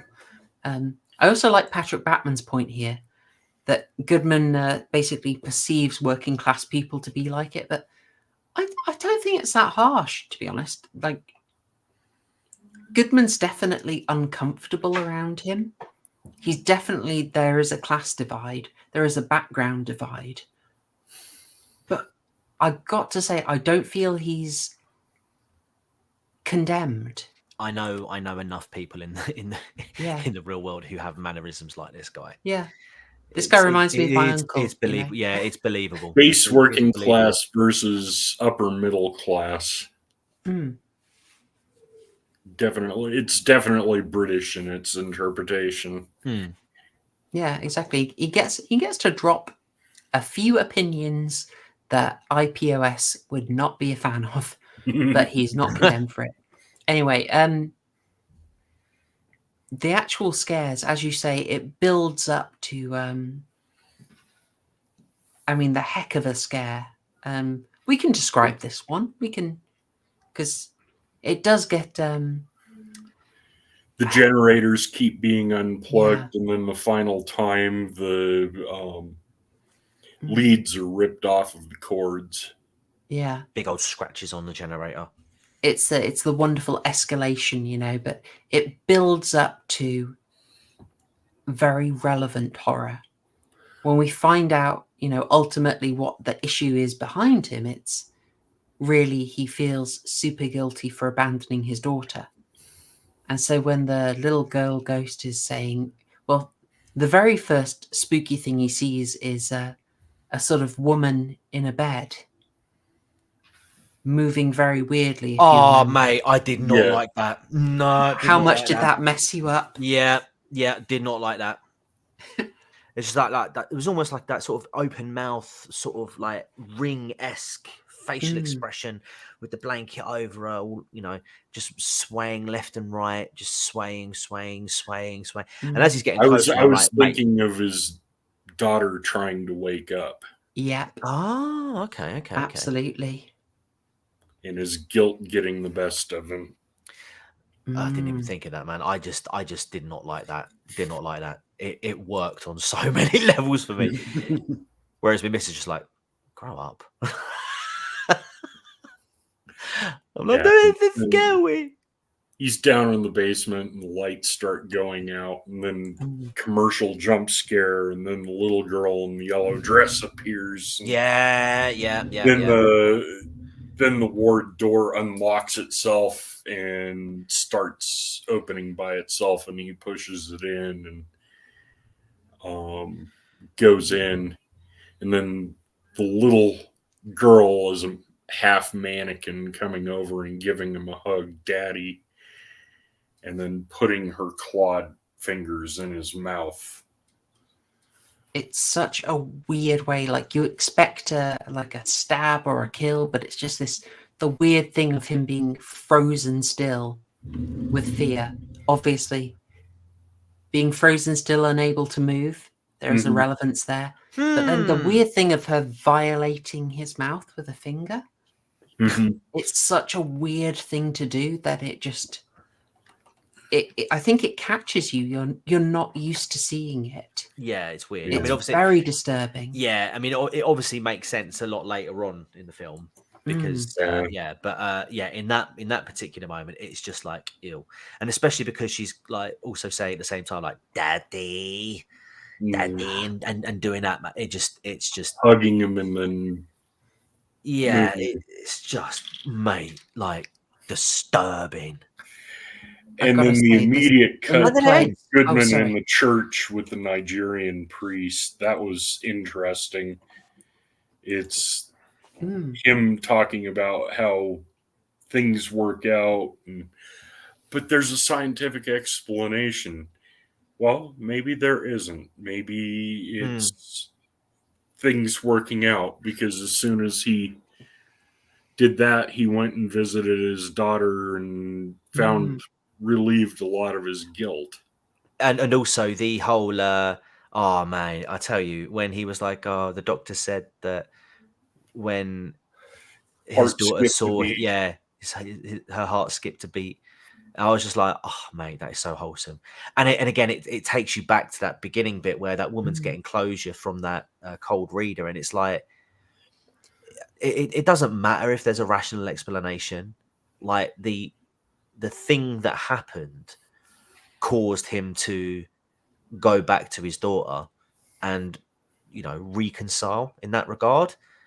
And it's like, you don't want to rationalize that by saying, oh yeah, it was just mannequins and it was just your internalized guilt actually, because you had abandoned your daughter 5 years ago, and so your psyche manifested that into that. It's just like, mate, just let the guy have it. Yeah, I love this character. I think he gets to do so, and it helps.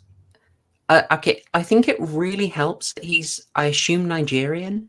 I think he plays him with a Nigerian accent, but it helps because a lot of the more based priests are like Nigerian. It's a common thing.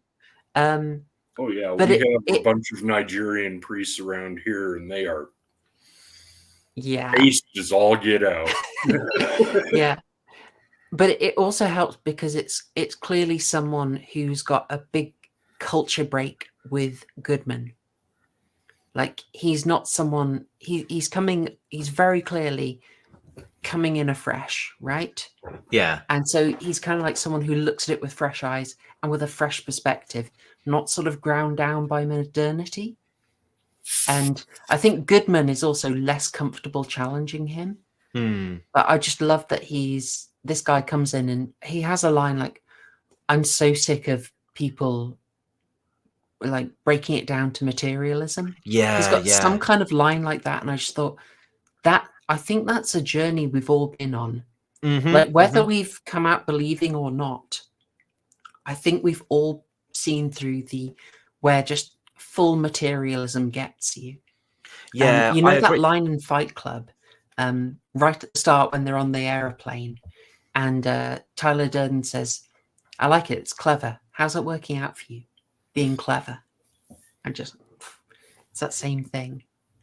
Do you know, it's really true, actually, because I found a lot of, I think I might have said it before or not, but I mean, years and years and years ago, I kind of went on this whole atheism journey, not to the atheism plus levels, but just sort of like exploring my own thing. I mean, I do laugh about it now because I actually originally watched a lot of what Thunderfoot put out back in the day, and that's how I came. But to be fair, that's how I came across a lot of Sargon stuff, and that's sort of like where I ended up, sort of, going down that pipeline. But there really isn't. I'd say satisfaction's probably the best word, but there isn't really anything satisfactory about that kind of life or that kind of I say belief system, because essentially that's what it is.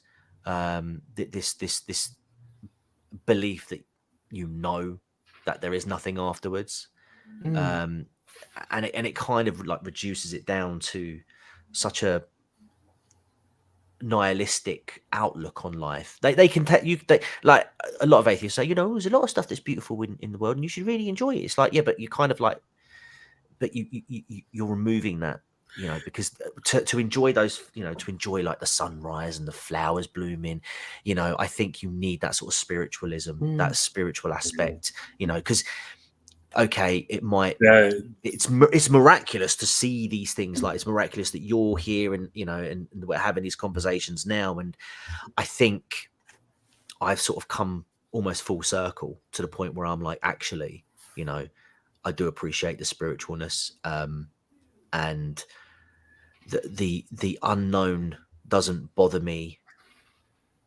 as much as perhaps it did when I was trying to atheism my way out of it, The attitude of I'd rather be right than be happy. Like they hammer that home, and it's like, there's more than being right. Absolutely. Yeah, I think that's a journey a lot of people have gone on, and it's like, it's not even saying you have to get to church, but it's, if you are going to go full rationalized, nothing matters, you are going to have to find your meaning, and you probably, like, you're going to have to find something beyond hedonism, and that can be a tough battle to fight, and a lot of people are fighting it. But yeah, gosh, right. So I love this bit. It's great scene. It's well acted, and it's followed by a brief scene where where Goodman meets his dad, and his dad is also basically kind of a vegetable, kind of locked in, non-responsive, or extremely demented. And again, I'll just repeat my earlier reading is, I believe any appearance of Goodman's dad is basically just a projection of what he fears about himself. So, yes, Catherine, Sargon seems to be making the trip. Connor's doing his magic. Connor's going to get him there eventually. All right. I mean, I remember when AA became a Catholic for just for a laugh. For 3 days. Yeah. But no, didn't he? He went down that. He's going to try and get his daughter into a school. But that's right. I think the trouble he found was that the Catholic Church was extremely soy. Which I've got to say, I mean, like, I am a churchgoer, and yeah, many such cases, I'm afraid. Catholic Church around here, we have a old style Catholic social justice, as in from the 70s. If you want justice, work for peace, which is a Latin American Marxist. Mm. And the priest is an old school Marxist, and you should hear him going on about the current craziness, just lambasting it. We must get back to the church. We must do right by the people. We must, and this is degrading and must be stopped. No. It's when even our Marxist priests are like, this is degenerate. Get it out of here. Then you know it's gone a long way. Oh gosh. Patrick Batman, thank you very much for £5, saying reminds me of the film The Believer. A rare Ryan Gosling film, I believe. To unravel the very fabric of life until nothing is left but thread. Nothing but nothingness. Nothingness without end. Creepy place to be. What do you do then? Yeah, it's just What yeah, do you do? just proper empty. Oh, It's just empty. And it used to be the Sargon to alt-right pipeline. Now it's the Sargon to Sargon pipeline. it's the full-on Sargon Ouroboros. It's the human centicarl. It's just Carl all the way down. So thank you again, Patrick Batman. Very much appreciated. I've not actually seen that film, The Believer, but I have seen a very good review of it by a chap called Devon.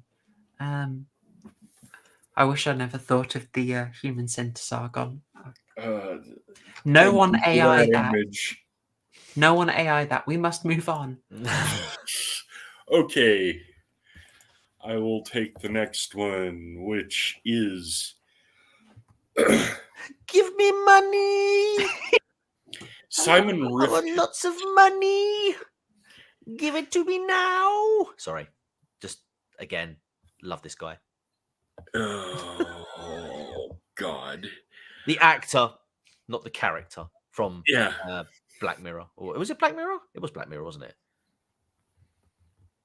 It was the episode Shut Up and Dance from, I want to say, season 4. Yeah. He's such a good actor. I love it. Alex Lawther. Great chap.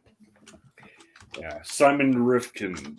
Goodman shows up at his door, and Rifkin is very nervous, and can I see your ID? And here's Cameron's file. Oh, come in. And yes, Mom, I have guests, and follow me, and tries to lead him up the stairs, and Goodman looks around the corner into the kitchen. Oh, mate. And the mother and the father are just standing there in front of the sink, staring at the wall. Right. What did that mean? Help me out. Because there was a bit, I know there's a little bit later on as he's going up the stairs, he sees an old photo that looks familiar to him, which of course gets revealed a bit later on. But then as he keeps going up the stairs, he sees what looks like a hospital room, doesn't it? Which again is very sort of like a big old like seed that's planted at the top of those stairs. But he brushes the dust off of the picture and sees the guy in the parka. Correct. Yeah. But I need to know what was going on with the parents. Yeah, that's what we see is a recurrent fear of immobilization. Oh my and God, I assume that's what the parents are. Yeah. So when Tony the night watchman is held, he's paralyzed. That's right. When he sees the fear of the daughter being locked in, when he sees his father in and he's possibly sort of advanced dementia state, he can't move. I can only assume it's like the consistent fear of immobilization. But I don't think oh gosh.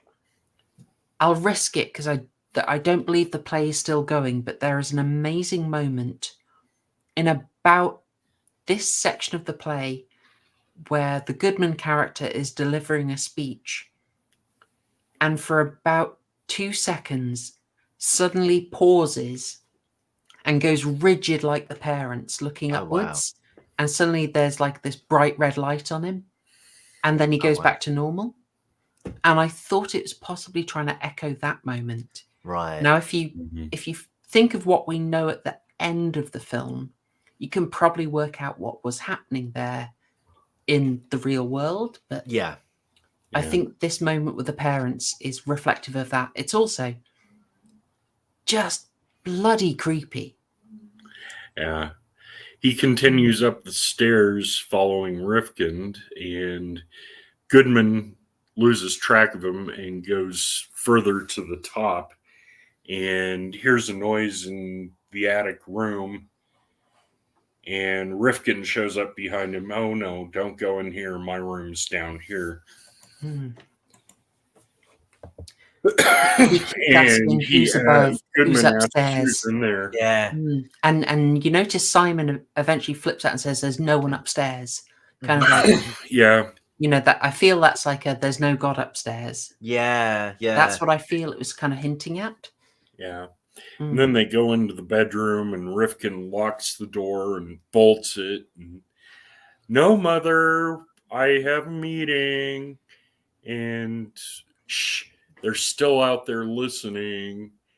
And Goodman looks around the room, and there's demonological paintings all over the room, and the red walls, and the room is super hot. And well, it's cold outside, and this makes me feel comfortable. And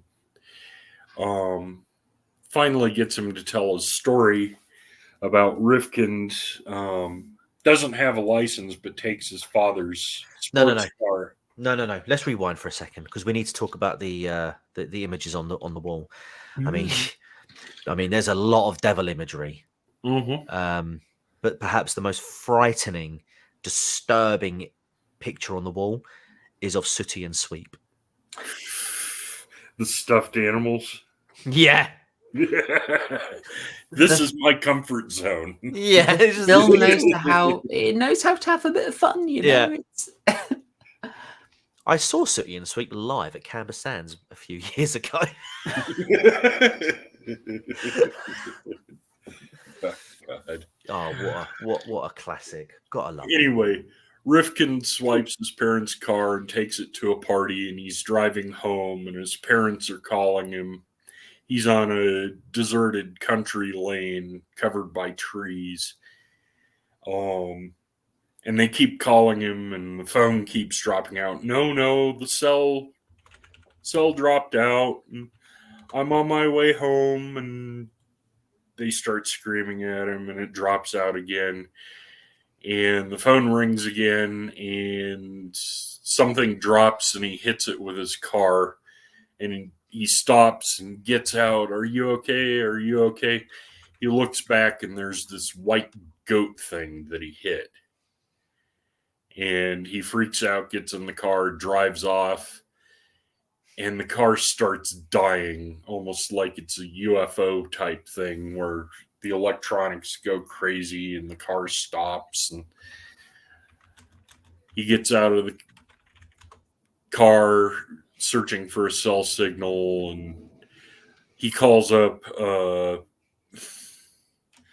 the auto servicing department and gives them the license plate number, and gets back in the car, and the white thing starts jumping on the car and climbs into the back seat. What does he say? No stay? Or yeah, he's like, no stay.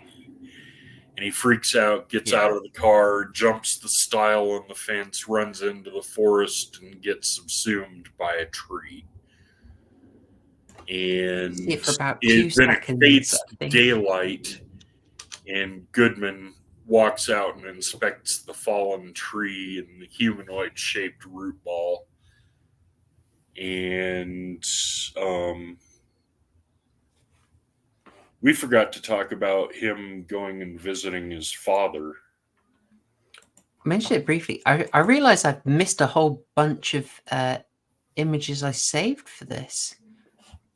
Oh no. But anyway, he goes through and sees the tree and kind of freaks out and runs back to the road, and then it cuts to him talking to the next story. Am I missing something? I think I'm missing something. There No. is an important moment. Sorry, I was just getting the images because I was an absolute did. This is the no stay moment. Oh dear. He rolls up the magazine and tries to hit it with it. It's played for a lot more comedy. Like this story happens basically exactly like this in the play. Sorry for just being like in the play, but I really love the play. This is the big comedy one, but something they did get to add to this. I wish we'd never started the Sargon films because I can't. It's really distracting. I know. It's so good. I love this game. All right. There's this moment. Did you get this? Yep. Okay. We get a very direct explanation for this. As we said, we're spoiling this whole movie, so don't you had your chance. This is very direct. As we said, it's all projection from him. Like the path that he takes to go into the woods, we see again at the end. But this moment here where he goes back into the car, but he sort of confronts himself and he's all blue in the face. Oh, he's all embarrassed. He looks kind of horrified and helpless and regretting. But we get the explanation for that very directly. Oh, yeah, again. Look, there's a winner. Hey, come on. Not the faculty. The faculty, I really like. That's good. Also, what have we got? I assume that's like a platoon. yeah. Sounded good. Oh, Mean Carls is great. I didn't realize that you'd also said Sargon with the wind. Yeah. Carlination Street for those who. Very nice. Oh dear. So yeah, we get the explanation for this. When we get to the end of the film, we know what this is. This is. Sorry. I'm muting. All right. We get the explanation for this. We know, like, this is him asphyxiating or having attempted to asphyxiate himself, but regretting. Again, he's confronting himself, which is his real horror here. But it's just being re-referenced. We also. That's what I missed. Was seeing himself blue in the face, cyanosis. Yeah. And we get this as well. We get this image again. Watching this film, you realize just it presents you so many images that he's very happy to not explain. And it just gives the impression of the reality is just unstable and breaking down. But great stuff. How did this one work for you then? Because you laid it out really well. It worked fine for me. The neurotic kid who's freaking out about demons from just what he saw, and then the reveal of the tree having fallen down rather than grabbed him, and then the flash of Professor Goodman dead in the car, effectively. I think it was Patrick Batman. Sorry if I've got this wrong. Made the point that they are just these stories all do just end. Yeah. Like there's a big like how do they get out of that? And yes. There's a strong hint in that. It's they couldn't have. So how did they? And of course, the film has a good explanation for it when we get there. And I feel this one plays for Catherine. I love it. I did Sargon in 60 seconds too, Patrick. It's a great suggestion. That's a great one. You can take it though. You can take it. Yeah. I feel this. That's great. Yeah, last Sargon on the left. Brilliant. Apologies. Sorry. Of course it was. God. All right. I've been trying to think of Swindon ones, but anyway. This one has played a fair bit more for laughs. I didn't feel the scares as much in this one. How about you? Yeah, this one worked less for me. It started off quite freaky deaky. Don't get me wrong. I felt like I felt more unsettled in the guy's own home prior to the story being told. That's where I felt the tension. Just because, I mean, Jesus, I mean, where to begin? As for the reconstruction itself, yeah, it started off that way. Where it was, do you know? Actually, no, that's not true. For me, it felt kind of a bit like Supernatural, where the woman in white, that kind of story.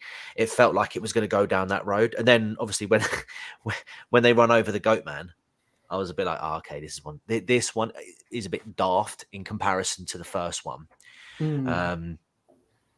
And then yeah, the whole tree hugging thing. I felt, you know. If our good friend here, actually, I think he might still be here. Hold on a minute.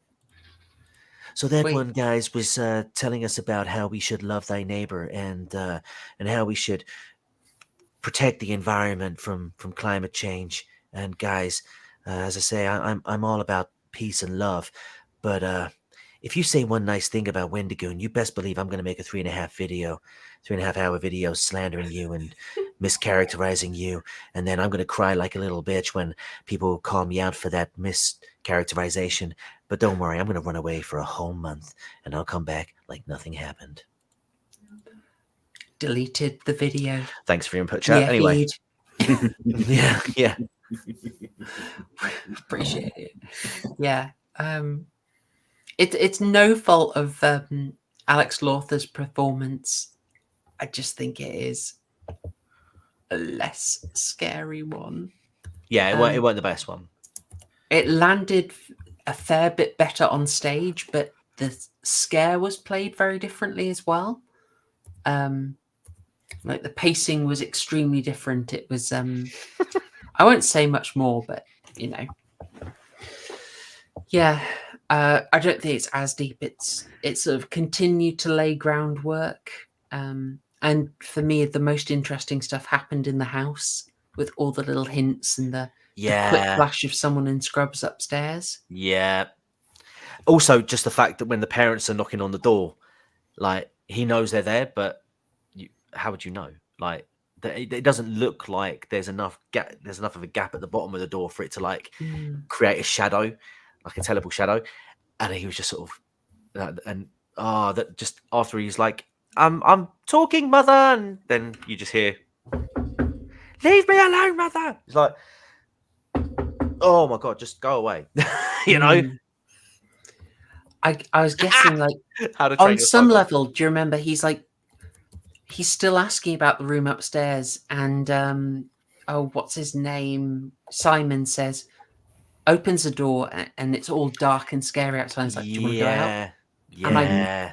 Goodman's scared at that point. Mm-hmm. And given that people have been knocking to try and get in, it's like, again, it's unresponsiveness. Mm-hmm. Mm-hmm. We are building up that picture, all relevant to, oh, no. How to train this.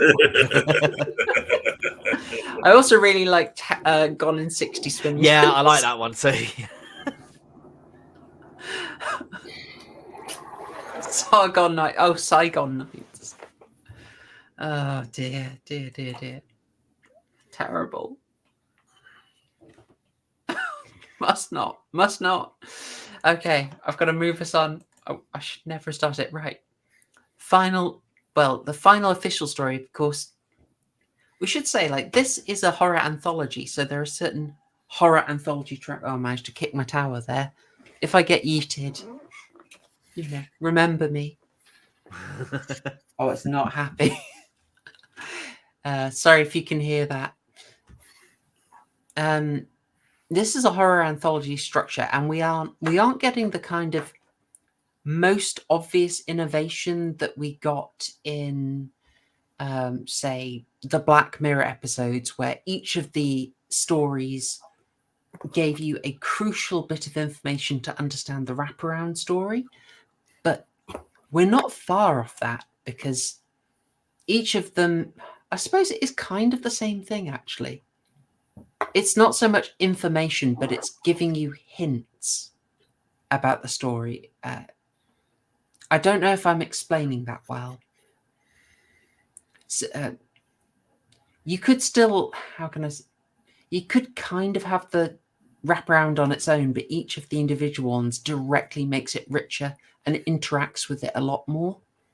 So it does still feel like more of the innovation, more of like the latest style of anthologies, close to the Black Mirror Christmas special. I feel I absolutely mangled that, but apologies, folks. I'm very sleep deprived at the moment.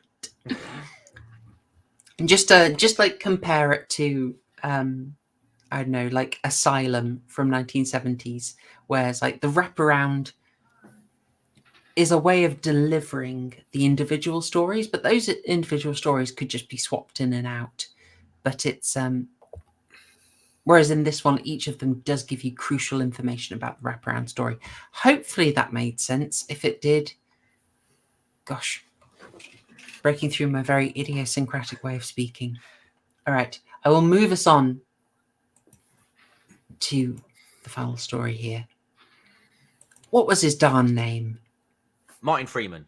Martin Freeman. I never remember the actor's name, and I never remember the character. Mike Priddle. Mike Priddle needs a whittle, needs a tiddle. Could I think Citizen Carl? Citizen Carl. Speaking of Cole, just saw Hope Not Hate still spurging out about the interview that Connor did with Liz Truss, as if Cole was the one who actually took the interview. Notorious far right Lotus Eaters. Sounds like, okay, yes, that sounds like an endorsement. I'll subscribe. Stop, I've already signed up. I was to say, hold on a minute.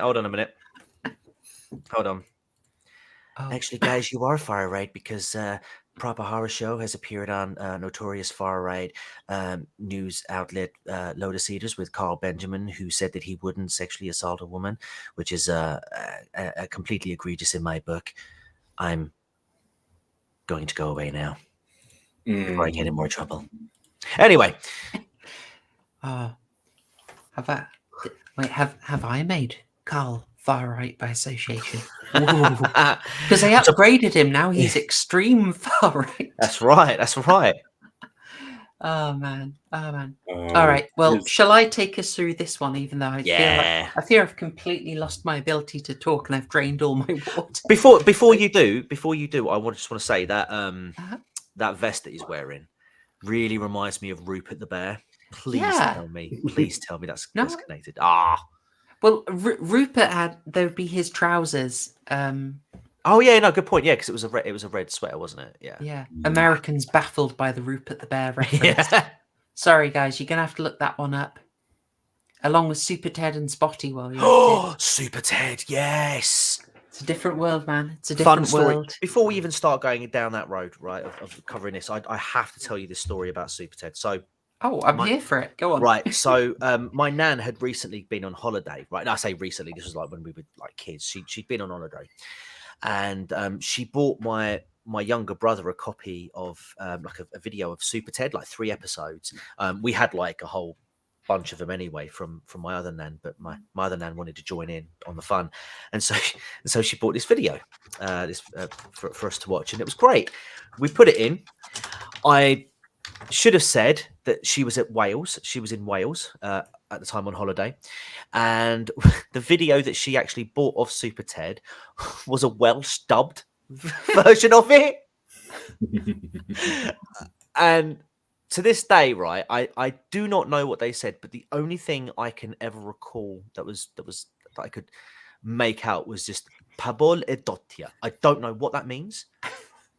I don't know if there's anybody who's Welsh who could translate what Pabol e Dotia means, but that was the only thing I remember from that video. But we watched it a hell of a lot, I tell you. We watched it a hell of a lot. You had to back in the days. You only had about 2 tapes. I'll just say, I had 2 Friends tapes that I was given. So that was 8 episodes. So I just watched those bad boys a ridiculous number of times. You had to do it. I think I've got like a private playlist on my main channel, and I think I saved a couple of the episodes, the Super 10 episodes, and I showed my daughter them not long ago, actually. Bloody hell. God, mate. Super 10. Sorry, Patrick Batman, he does look a bit Toad from Wind in the Willows. We're not meant to like Mike. Really? I don't think so. I think in the play he was characterized as like much snottier, much more annoying. Oh, okay. He's Freeman plays it down a bit, which I quite like, because it just he's played as a bit of a city-wide boy, whereas I like this a lot more. It's played down a bit, you know. Dialects for Sargon's Sarg face. Sorry, Oh dear, they're still going. They're still going. More Swindon ones. Oh dear. Oh, okay. So I've got to actually do. All right, last one. Now I'll do the summary of this very efficient stream. I will never get this one past Super Nanny. Right, very simple. We go in a kind of Inception style jump to this. We don't get any intermission. We go straight from the last story into this mercilessly. And it's an incredibly simple one. Mike Priddle is a city boy, big dealer. His wife was also high powered. They leave it late. They like Philip Goodman, they've reached a certain age without having kids. But they actually managed to invest a whole ton of money, and after a prolonged IVF process, his wife gets pregnant, but it is not going well. So she has to stay over in hospital in order for monitoring and to hope things go okay. And while she's away, he's alone in the house, a very, very fancy house, I must say. A real location, by the way, not a set. But one thing I did notice in this fancy, swanky bar of his, I didn't like it. He's only drinking Johnny Walker Black. I mean, I love the bar, but I didn't like the house. No, it's a bit soul. I mean, it doesn't belong, does it? It's not. Well, it's funny because too modernist. It's a bit soulless. It's a bit empty, kind of like an atheist's belief system. Ooh, there is no soul. It feels. I mean, it just had the look of a hotel to me. Maybe it is a hotel. That's oh my god, no, that's so true. That's so true because I said exactly the same thing to my missus, especially when he went upstairs and there's like rows of doors, and I'm just like that. This just looks like. In fact, I think she said it as well, but she beat me to it. But we were like, this looks like more like a hotel than a home. There's nothing homely about it, and like the whole point of this clip is essentially he's expecting. He's waiting on the birth of their child. You know, this is supposed to be a family home, and it looks nothing of the sort. It just looks so alien and desolate and sterile. Yeah, which is funny because of the fact that they had to go through IVF. Yeah.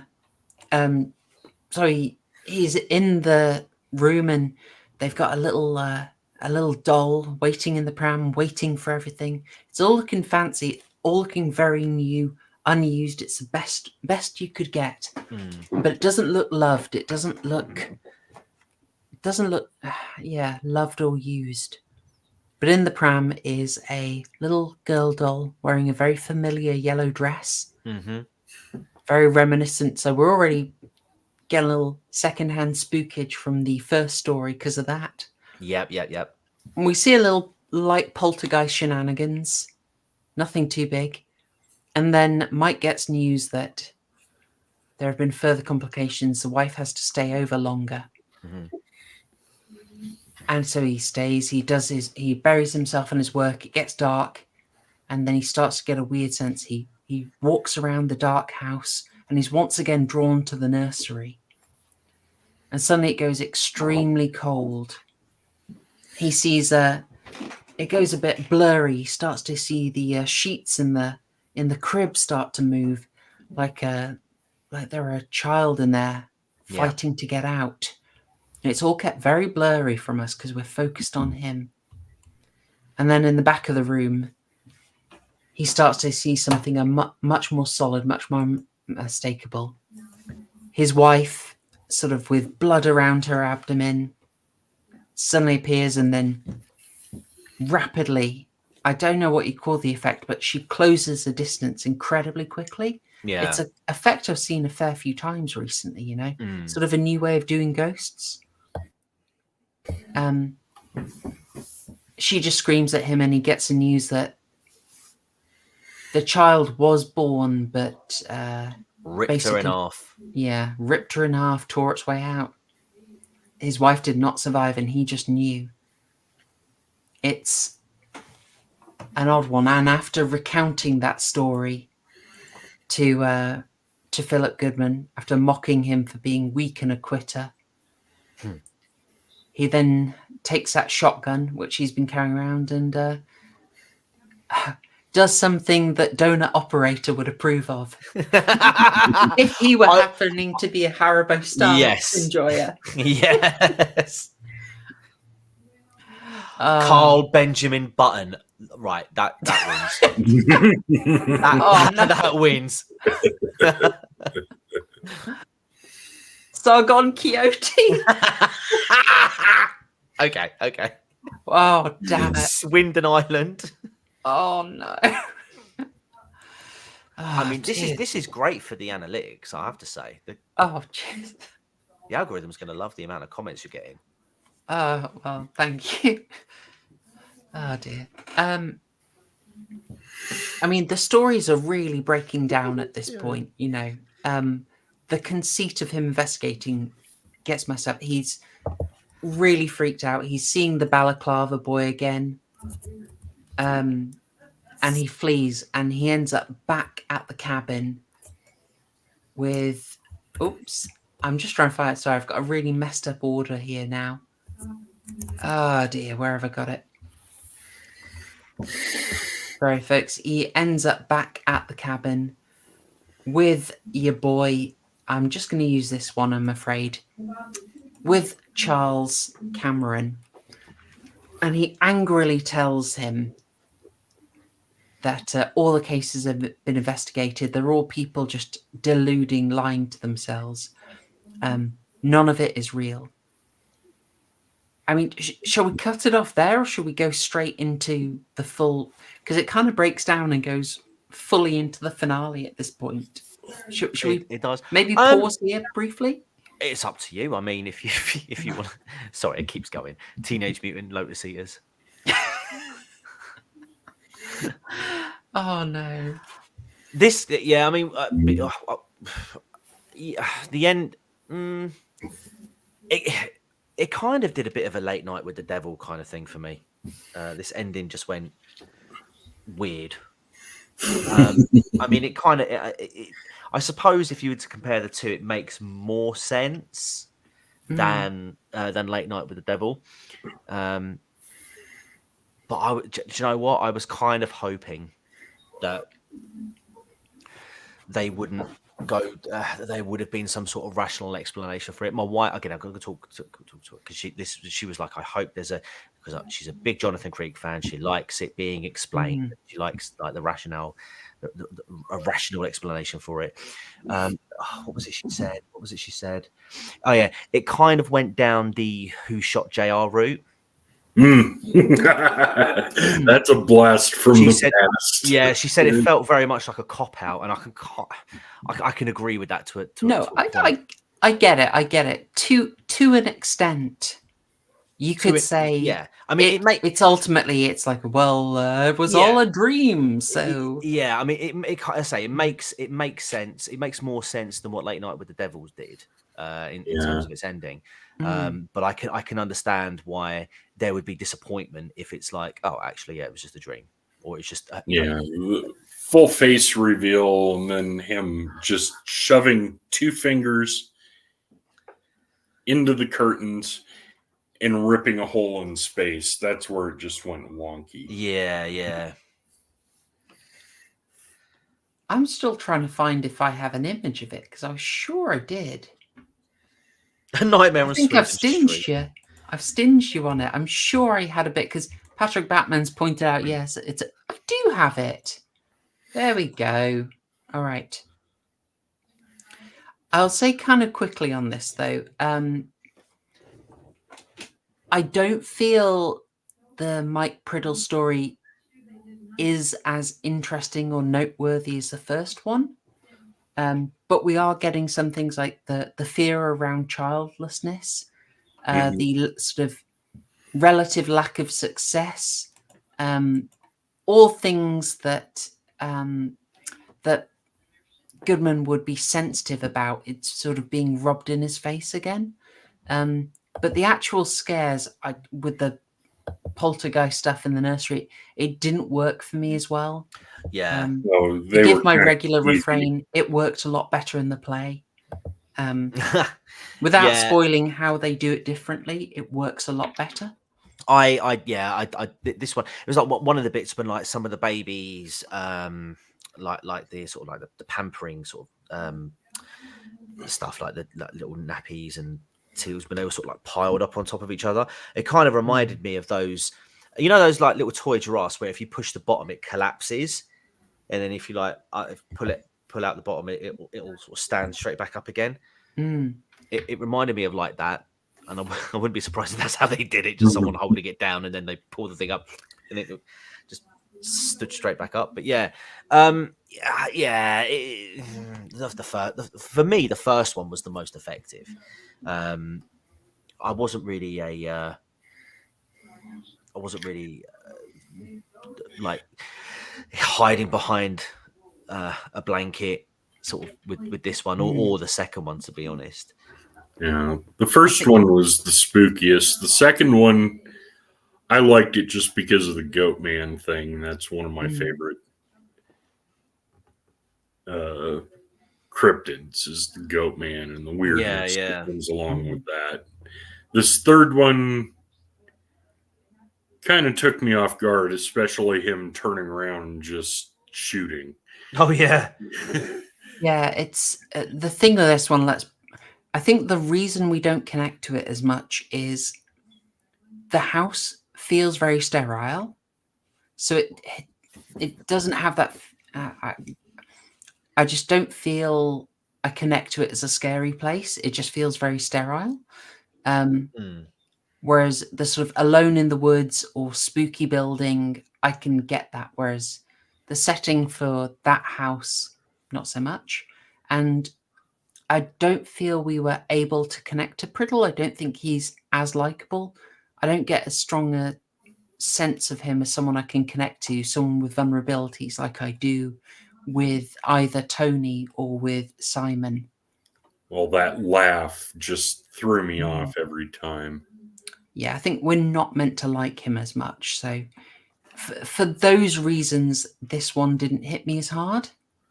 And it does drag a bit, I feel. But that's far from the end of it. It is a way of getting us to the real revelation of what's going on when he goes back to visit, sort of angrily to visit. I get his name wrong. What is it? Charles Cameron. There we go. In a fantastic effect, he pulls the face off. I thought I'd saved one of him pulling his face off, actually, because I have. There you go. You can have that. Yay. Do you know, funny enough, I've been watching a lot of Mission Impossible lately as well, so it's kind of quite... It is very Mission Impossible too, isn't it? Yeah. Yeah. Oh, great one. It's a great one. I think this will be a really divisive moment for a lot of people watching this film. you know, this could be the moment that loses them. What do you guys think? I agree. I think it lost my. I say because I watched this with my wife at the time, and I think it lost her. It's not what you think you've been sold. Certainly. You know, he comes in with that idea of, oh, hang on, I realize actually you've been trying to debunk me. You've actually been doing a comeback video on me, trying to spook me and make me believe supernatural stuff. So he's still got his ego there, hasn't he? When and Charles Cameron's just like, no, you don't get it. You don't get it. But for me, knowing the play, like I was expecting something like this, but it's a weird image that I think they pulled off really well, especially given that the effect is, well, it's just him removing his makeup. They did a really good job with him smoothing his hair back, though. Like, I was wondering how they did that. Maybe it's just simply they filmed him messing his hair up and played it in reverse. Yeah, it's filmed in reverse. There we go. There we go. Anyway, to cover the revelation, we've been doing this all the time. Full spoilers, guys. Full spoilers. And yet I still feel guilty saying it. But this film has been out for like 7 years at this point, so we can do it. We can do it. You've only yourselves to blame. A very good point, yeah, because this is the moment. Thank you, Patrick Batman. Yes. He goes full Sutter Kane. I mean, this is a very deliberate In the Mouth of Madness reference. And by the way, folks, if you appreciate In the Mouth of Madness, I have a commentary for that film out that I recorded with good old Harry from the Lotus Eaters. You can watch that for free on the channel. There you go. Reminding me, get a quick plug in. Yeah, it's a great reference, especially with him pulling his face off and then pulling the scenery. There is no way this is not a deliberate John Carpenter reference. Very good call, very good catch. Also, just preceding this, we did have the bit when Charles Cameron says, can you turn that high-powered intellect on yourself? Which is basically a direct quotation from Clarice Starling to Hannibal Lecter in Silence of the Lambs. So, yeah, it's great stuff. At this point, just like all the facade literally is being pulled apart. Goodman has no idea what was going on. Mr. Rational is totally out of his element. He's taken on a tour by Mike Priddle, who brings him around some very familiar scenery. They walk through a train station, which we don't really have a reason to recognize, but ultimately he ends up crossing the stile that he went through in the second story and finding his way to... Where is it? Gosh darn it. Sorry, folks, I have saved a lot of images here.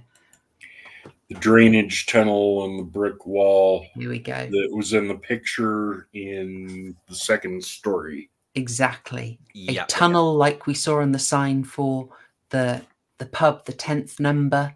Look at this behind him on the wall, NF81. I couldn't work out what that was. I wondered, is that maybe a National Front thing? Because it looks like an NF, but I don't know why it'd be NF81. NF18. I see obvious symbolism, but I just don't know.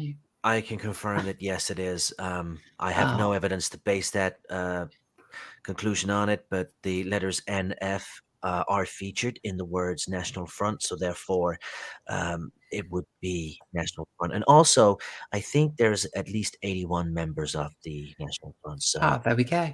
There you go. You will note also NF81 from Tony's story. Once you go down a dark tunnel, you know. Yes. But yeah, this is a story where we find out that he was, as a schoolboy, he was bullied for being Jewish. I'd say like a line I really didn't like. They sort of do the schoolboy taunt, and I felt it wasn't. It's basically the same in the play, and I thought it sounded a bit bad then. So. But it ties into the beginning and why he's so nervous about his heritage. Yeah, exactly. He was bullied for it. By these Crab and Goyle looking mofos. And then it takes a twist because they are joined by someone else. Now, where is that? I've got far too many of these. We'll get there. We're going to get there. There we go. Finally, Man in the parka. you meet the ghost. Yes. Now, at this point, this has just been a spooky apparition that they've been thrown off by, and it's sort of finally coming to confront them. These bullies are having a go at him. They're making him hold a bottle in front of his face, and they're going to throw a stone at it, right? But then this guy turns up, and you're thinking, wait, avenging angel? And then, no, not so much. You get this demystified. You get this wonderfully demystified, and you see that. Well, he is an angel. He just fell on his head. Oh, the guy behind there takes off the hood, and he's a retarded kid. He's a guy called Desi Callahan, who they call Kojak. I presume because of the coat. I was going to say it's definitely not because of the haircut. Oh, the balding. There we go. That makes more sense. It's funny because I knew a guy who once tried to cut his own hair and it came out looking like that. And then one of our this is back when I used to work in a for like a vehicle workshop, and one of our regulars come round and he saw him and he was like, "Is he okay?" And yeah, one of the people was like, "Yeah, no, he's fine." Why? He's like, "Oh God, I thought he had like leukemia or something." Oh dear. He's like, "No, you just can't use clippers." Hey, look, we all did the pandemic haircut, you know. Hey, I still am. I'm a professional at it now. I'm just going to take a quick pause here. The Enriab, thank you so much for £50. Yeah, congrats on 5k subscribers. Yes, thank you. We did sneak over that, I think, yesterday, which was a bit of a delight. Yeah, big congratulations on that. Yeah, I'm chuffed with it. Yeah, we broke through. We love it. I feel like I've been hanging around there. I've been loitering around 5k. So I really am chuffed to cross it. So really appreciate it. Thank you very much. I don't know. Nice brandy? One. Might get a brandy? Could get a brandy. What was it Martin Freeman was drinking? Walker's Black? Was it Jack? Johnny Walker Black. Johnny Walker Black. I mean, he's just got this really expensive house and he's drinking... I'm not saying it's a bad bourbon, but I just thought that guy would splash out a bit more. Anyway, I really appreciate that. Very generous of you, and I will get myself a bit of a treat. Now, I did spend 25 quid getting a book from Jeremy Dyson written in 1997 sent over, so I could read it for this. So I will spend it on something a lot more indulgent than that, but I really appreciate it. Thank you so much. Yeah, we have the turnaround. The big scary figure is actually... a retarded kid who the bully's going to turn on and take advantage of. He doesn't realize he's being mocked. He doesn't realize he's the victim of their taunts. It's sad. It's like, I found it quite upsetting. It's a touching moment, and it's one of those ones where the bullies send him into the tunnel to play the 10th number. That is, he's got to go down into it and tell them the numbers, calling them out as he sees them. And when he reaches the 10th number, he can come out and he'll be in their gang. There is not a 10th number. He gets down into the increasingly small echo tunnel, and he panics, and in an absolutely horrible sequence that messes me up every time we watch this, he panics, has an asthma attack, and chokes down in the darkness with the water echoing, like the drips of the water in the tunnel echoing around him. I mean, it's extremely chilling. And a young Philip Goodman, a young Philip Goodman there, he runs away. He just leaves. He skedaddles. Weak. and pathetic. Disapproving of the scene or disapproving of him or both? I mean, I suppose I'm more disapproving of him, really, because afterwards he's like, because he tries to justify his actions because he wasn't the one who sent him in the tunnel. He wasn't the one who, interestingly, called him Kojak, and then he says to his face. So obviously he obviously like was a bit just showed his cowardly nature, like he wouldn't say it to his face. But the fact that he did nothing after the fact, like didn't notify his parent, like didn't tell his parents, didn't, because if he had nothing to hide, like it wasn't like he was killed in there. The lad unfortunately had a fit or something caused by it because it was an asthma attack. It wasn't his fault. He didn't put him in there. He could have easily gone home, called for help, could have done something a lot sooner.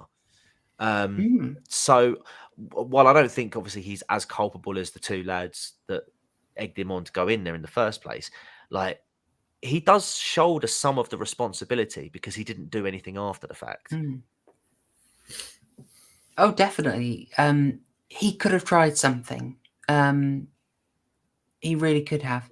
But this is where I think the film really moves into its strength. So, oh God, In Praise of Shadows won't like this section. It'd be triggered by it. But if you go into a modern movie and you sort of see the identity politics at play, look at who the bullies are. You look at Jewish character made explicitly Jewish getting bullied. You might expect, oh, okay, I know what's going to happen here. This film doesn't do that at all. I know what's going to happen. I know what's going to happen. If there's a Jewish person getting bullied, I'm going to say Free Palestine.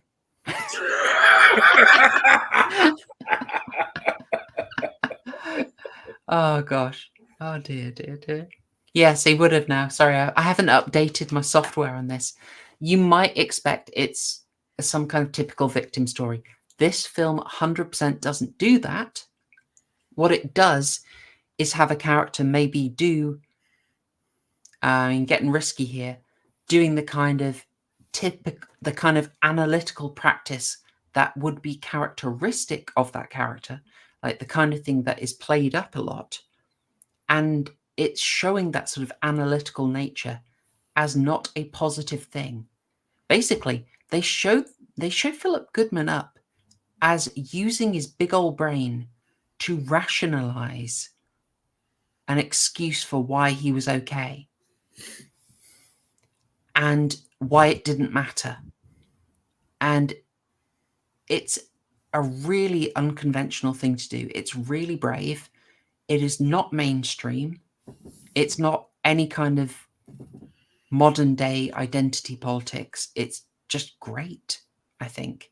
It's very knowing. And I loved it, and I really respected them for that. It feels like this really unique point of showing that kind of hyper rationalization as a sort of excuse for immorality. I mean, kind of the stuff that you might say your boy in Praise of Shadows might say, like literally justifying all kinds of horrific things because, well, it suits the ideology. Oppressor oppressed. It gets him what it wants. Yeah. Martin Freeman's character, Charles Cameron, gets to come back and basically show him up as a fraud, show him up that his whole quest to tear down the supernatural, it is absolutely nothing to do with his father's religion impacting his family, as he claimed at the start. It is all to do with him trying to make the point that, hey, bro, nothing really matters. I'm the good guy. Nothing really matters. I couldn't have done anything, and I'm a good person because I debunk stuff. and I Yeah. think it's fantastic character work. And I hope Also- I didn't ramble that too much. No. Also, in a way, I don't know if you sort of mentioned this, but Mm. it's almost in a way, because obviously he's in this comatose state.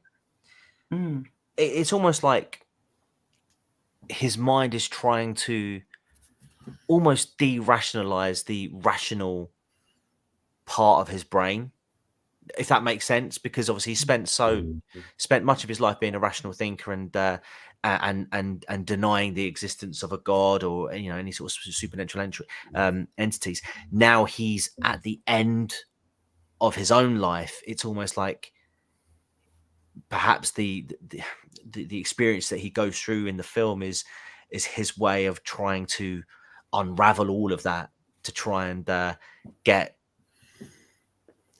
almost like a belief system in place. Mm.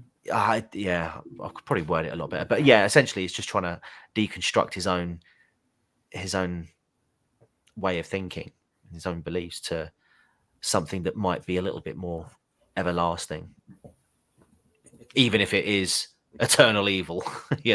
It's something which is better than nothing. Yeah, I'm not sure if he's, how can I say, maybe he does feel that craving. Maybe he does feel the craving, but Freeman tells him, and again, this film is not proselytizing at all, but Martin Freeman's character gets to tell him that their meaning of ghost stories is that everything we do leaves a trace. Every action, every choice does leave a trace, and it's like those are the ghosts. I suppose in a similar way to Mike Flanagan, we are haunted by those decisions. We're haunted by our past. That's what the ghost stories are. But yes, he's reinterpreting them and trying to make them more palatable to him. But at the same time, maybe it's his more sort of damaged psyche in the aftermath is meaning he's haunted by the guilt of it. Because ultimately, Mike Priddle leaves him, and the boy in the park comes back. Callahan comes back, only it's the adult version. Zombified adult. I'm not going to show the effect. I think it's my money shot policy. I want you to see the film. I want you to have the full effect of this. I was going to say my wife had a very good descriptive comparison of it. The first zombie in Resident Evil, the one that turns around. She was like, it looks exactly like that. I could see that. Yeah. I'm not familiar with it, I'm afraid. Okay, I'll see if I can find a video or something later. Okay. Yeah, it's this is a thing you probably never expected. You're expecting murder, but this is not a typical film. Callahan comes up to him and just tears a suit off and reveals that underneath this posterior, remember, we've just seen Charles Cameron literally take his face off, right? Show that everything is this facade. Well, now we see that Goodman's got a facade, and what's underneath, the most horrible thing, is his reality. The suit comes off and he's in a hospital gown. It's interesting what he says, though, isn't it? He says, "Oh, not again." Yes. So is he like reliving this over and over like a loop? Yeah. This is so in the film, as I say, in the play, they explicitly reference Dead of Night, and they have a way of making it even more obvious that he is reliving this over and over again. I'm just thinking, Pandaji, yes, you need to be in America to see the film free on YouTube. You can get free with ads. You can get it on Netflix in the UK. I believe it's on that. No. Netflix in the UK is it's a 2020 Indian Bollywood style. Yeah, it used to have it. It used to have it. Okay, never mind. I did search. It was the one because I bought it off Amazon Prime. But literally minutes after I bought it, Mergit was like, "Oh yeah, no, it's free on YouTube if you're in America." I was like, "All right." Well, Damn it. Panji, if you're not in America, maybe you've got a friend in America who can, tell you the details. Wink, wink, etc. But I'm glad. I love it when we're discussing it and someone says, "You know what? Now I really want to watch this movie." Listen, we spoiled the whole thing, but trust, it's still glorious. It is still glorious. We can't convey the atmosphere. But yeah, the film has never been about a sort of physical threat. There we go, Pandaji. I know what you're talking about. I too can be in America quite a lot. So quickly nowadays, it's almost with the click of a button, This film isn't about the risk of physical harm to Philip Goodman. He's been through all that. But this is about the death of his ego and the death of his pretensions and forcing him to confront himself. As we saw from the very start of the film, the worst thing he can imagine is being confronted with what he's actually like. Yes, of course. Yeah. And so the end thing is him being revealed for where he is. I won't show the sequence. I think it's absolutely wonderful. But we get a snapback to reality. Whoop. There goes gravity. Whoops, there goes gravity. Chop. Okay, sorry. It's all right. I missed the start, so we had to do a little Eminem. No, of course we did. Of course we did. In a mode very similar to the first Silent Hill game. And I think something else. Why am I absolutely blanking on it? We find out that in the very real world, he's just in a hospital. He's locked in, having failed to commit self-forever sleep. I think it's more of he got in his car, Mm. turned on the engine, and the garage door wouldn't open. It's one of those automatic ones. You push the button, but the battery had run out on the little, So it was pushing up, but he couldn't be bothered to get out of the car, and then he felt a little bit sleepy. We've all been there. Everything in the hospital room is somebody or something that appears somewhere in the movie. Exactly. This is you know what? It's like Wizard of Oz. Eminem. Sorry, just on Patrick's comment. Eminem actually does have a like a little takeaway place in Detroit, and it's called Mum Spaghetti. Is that actually true? On God, yeah. Oh my gosh. Yeah. Benzino went there recently and started harassing the staff. Oh my God. Has there not been enough drama? I know, right? Hey, TCG. A man goes into a bar owned by Eminem. He says, I want a Sambuca, I want a tequila, I want a Jägermeister. And the barman says, no, you only get one shot. Oh, what? I should have seen that one. Had to do it. We had to do it. Apologies, folks. We've got a Wizard of Oz, a first Silent Hill game scenario where the dream world we spent most of our time in is revealed to be a dream, and we see the elements that went into it. We see Simon and Dr. Priddle here with all their mannerisms that we saw in the story, just exaggerated. We see the woodland path in the painting above. Yeah. We hear the beeping of the machines. You hear the drip of the sink. Yeah, drip of a sink. We meet Tony again. Tony, who likes to whistle the song that turned up in his story. Why? You can, all the little elements. I'll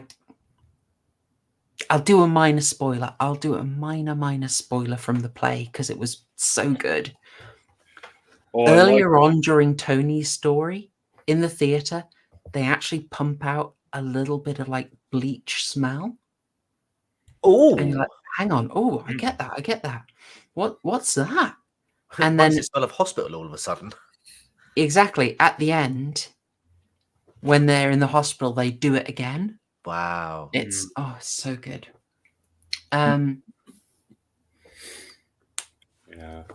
And then Tony turns around and let's give you a better view, and Mm. puts the mirror over his face so he can see the window that was shown earlier in the movie.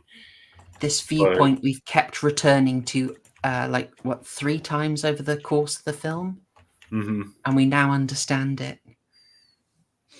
Boom. And then the blackbird hits the window. Oh yeah. And fade to credits. Fade to Monster Mash. Yeah. It's a slightly odd note, I think. Like, for me, that is extremely haunting, and then they kind of move into Monster Mash to kind of have a joke. Mm-hmm. I'd say maybe that's a mild criticism I have, is that for me that is extremely horrific, and they lighten it a little bit, but yeah. That is how it ends. Folks, like, freewheel it. What are your thoughts? Like, did that spook you? How did that reveal work for you? Mergut, do you want to kick off? It was... The ending took me off guard, and then it's like, oh, that's really good how everything tied in. I started seeing all the details in the hospital room, and with Martin Freeman and Simon and the painting, and when he dragged the mirror over, I was like, oh, okay, that explains that. And I thought it ended fairly well. Are we giving ratings right now? Oh, we I'd maybe discuss it a little bit more widely first. Okay. But, yeah, it tied up very well, and I really enjoyed that. It's just the thought of having locked-in syndrome is just terrifying to me. Oh, absolutely. Well, it explains why so many elements in the film are fear of being paralyzed. Mm-hmm.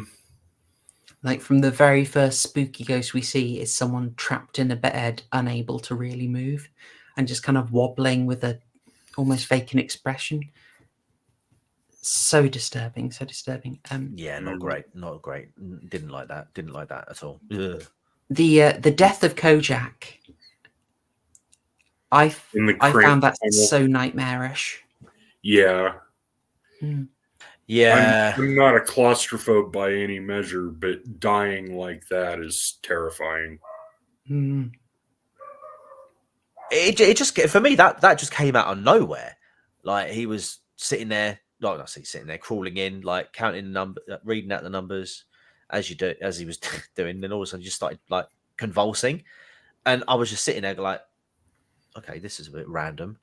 And then it wasn't until they're like, yeah, so he had a rare form of asthma. I was oh, okay.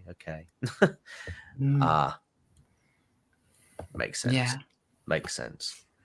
I just thought the premise of like going down in the tunnel looking for the 10th number. Yeah, that one doesn't.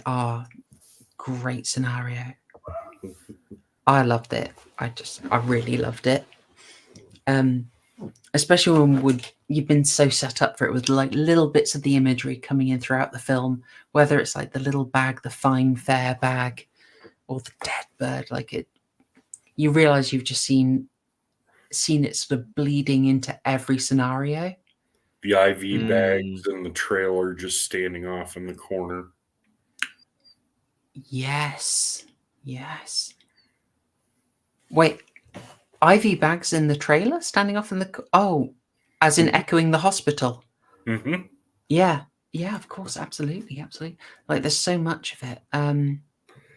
But yeah, Catherine's got it right there. Especially as he's not all there, he might not really understand what was happening and why he died. Yeah, he didn't know what was going on. He was tricked. He was well-meaning. He didn't realize they were messing with him. The thing where he says quite proudly he can count to 100. My heart broke for him. It was played so well. Like, he's been set up as this monster, and you realize he is not. It's a kind of moment that horror has, how can I say? horror has been accused quite a lot of monstering the other, and that is a very deep topic. But there are moments like this in ghost stories, in all the way back to Todd Browning's Freaks in 1932, or El Orfanato in, I want to say, 2007, where you just have these moments of someone who you would expect to be monstrous, who you see is misunderstood genuinely. And for me, I find it really affecting. I felt awful for the kid. And I guess so, Goodman too, I can see how he would feel paralyzed and unsure what to do. Yeah. And just too scared to react properly. But the trouble is, after that, he copes. He just copes and makes excuses for himself. Yeah. TCG, did you have anything more on like the revelation? Did it spook you up? Like Mercury, it kind of threw me off to begin with, and I can completely understand why my wife was a bit like, it's a bit of a cop out, bit of a dream sequence. Nah. But it made more sense to me than like I say the Late Night with the Devil movie the previous week. This kind of did tie in, and it did sort of tie up those little hints you were getting, those little nuggets that you were getting throughout. So it worked more. But I think unfortunately for me, the scare factor kind of waned after that first story. It did sort of drop off a little bit, but it didn't mean that I didn't like the film. I thought it was quite good. I'd definitely watch it again. It would definitely be something I'd recommend if to anyone who hasn't seen it. And it was very, very passable. That's fair. Yeah. A lot of people we are getting super nanny alarms Big going time. off all over the place. Yeah. All right. We'll round off very quickly. I'll just say, like, I totally get why anyone who's thinking like your wife does of, hang on, so it was all just a dream. I can get why people would feel a little cheated, but I'm hoping that the revelation is of what's been really going on makes it so much more interesting than it just being a dream. Actually, it doesn't get better for him once he's out the dream, let's put it this way, and you understand so much more when you read into what the dreams were. But hopefully we can end on the right side of 3 hours. Sorry, I love this film. I couldn't. Get your scores in. Get your scores in. Everyone's correct. Let's go for it. I'll go on, TCG. Give us a score. it was a solid 8 out of 12 burgers for me. I don't want to score it higher than Late Night with the Devil. But no, I did like it, and again, as I say, I definitely recommend it to anyone who hasn't watched it yet, especially anyone in the chat. Definitely go and check it out. And it was all right. Martin Freeman's a good actor, and also Andy Nyman. From what I've seen from him so far, I like the work. It's all good. Nice. Yeah. Okay. I give it a good solid 9 out of 12 burgers. Very little ketchup. It started slow, but it was really satisfying at the end. It's good, thought-provoking movie. So nice. Yeah. I mean, we've given loads of thoughts throughout the film, so I'll just keep it brief. We've gone from 8 burgers to 9 burgers. I'm going up to a 10.5. I deduct. No, actually, I can't do it. Okay, it's a 10. It's a 10. I love the ideas, and I'm like you. The first story scares the heck out of me. The end story I find extremely disturbing, but it's a 2 in the middle where it sags a little bit for me. And as much as I love the old Monster Mash, tonally I find it a bit jarring at the end. So, but the ideas that are in it are fascinating, and I think what it represents in terms of like moving us past just big brain fedora uber rationalism into, okay, now what? It moves us past that whole sphere into where we have to grapple with a need for a post-materialism, basically spirituality or sense of deeper meaning, and how rationalism can be just a cope for not being a great person. I think those are strong themes, very underexplored and well worth the consideration. So for me, strong 10. I'm seeing a wholesome chicken wrangler, waifu coming in, 9 out of 12, stage show is better. Stage show, if only it had Tony Todd in, would be a 12 out of 12 for me, because that is an experience. But 9 is fine. We've got a 12, but 2 9 out of 12 burgers. Mima also coming in with 9. Oh no. No. Oh no. All right, I'm going to do 2 from JFC. It's on a theme. I'm not reading that out loud, but I will put it on screen, and this one's just beautiful.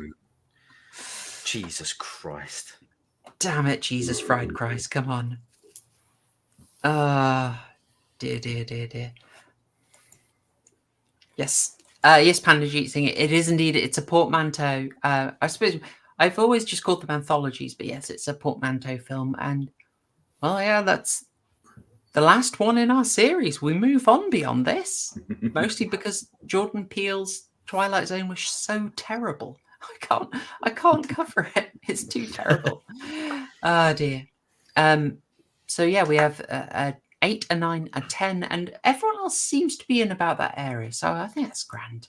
Patrick Batman has come in with £5. Very generous. Thank you much. Thank you so much.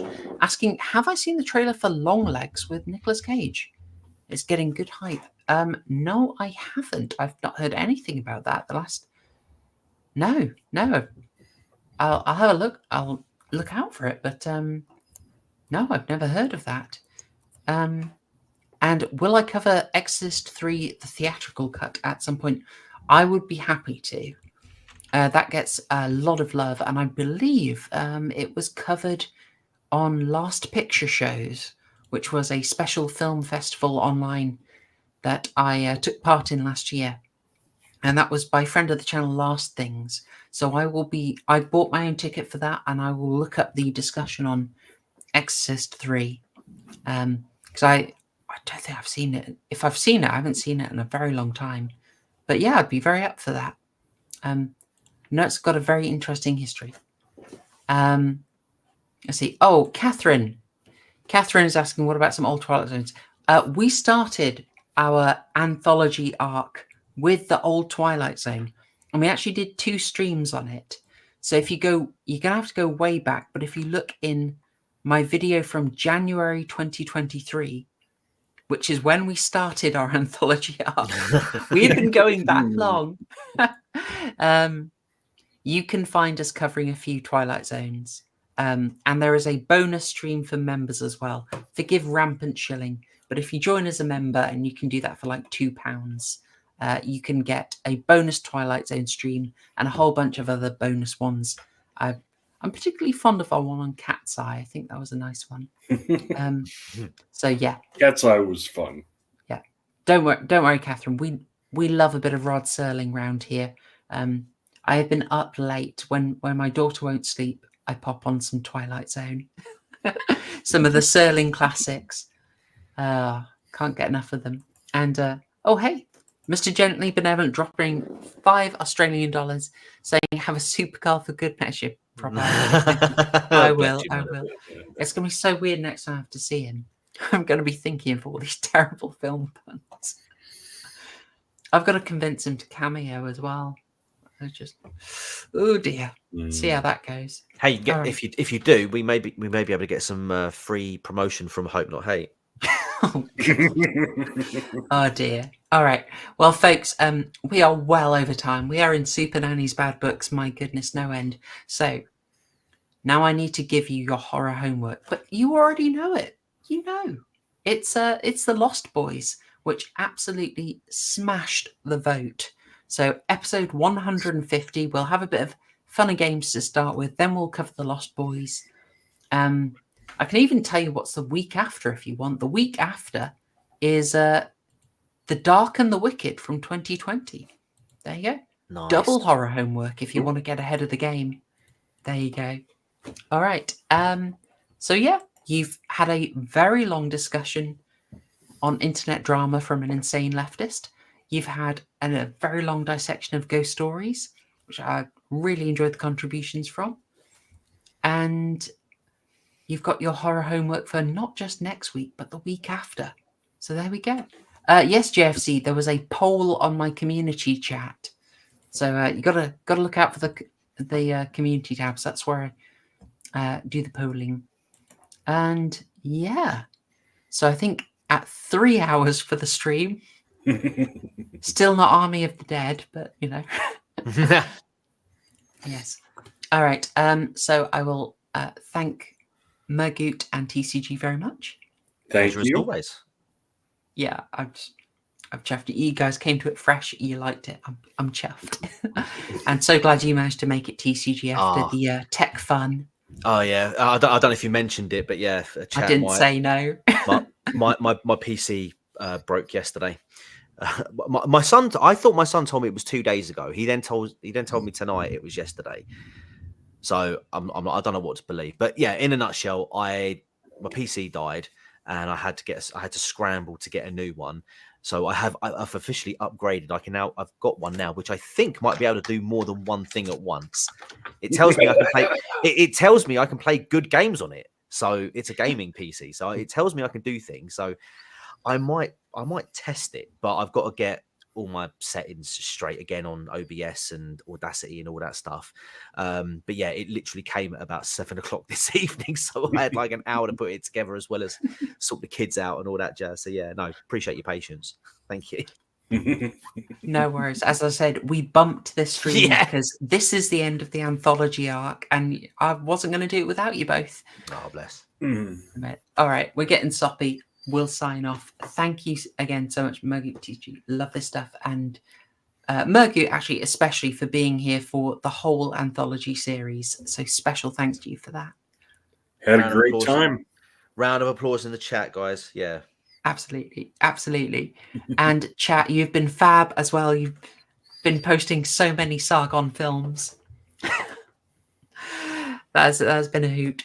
Right. I'm getting soppy and silly, so I am going to end it there. Really enjoyed this one. I hope you guys have a fabulous Friday, a lovely weekend, and I'll sign off here. Thanks, y'all. Cheers.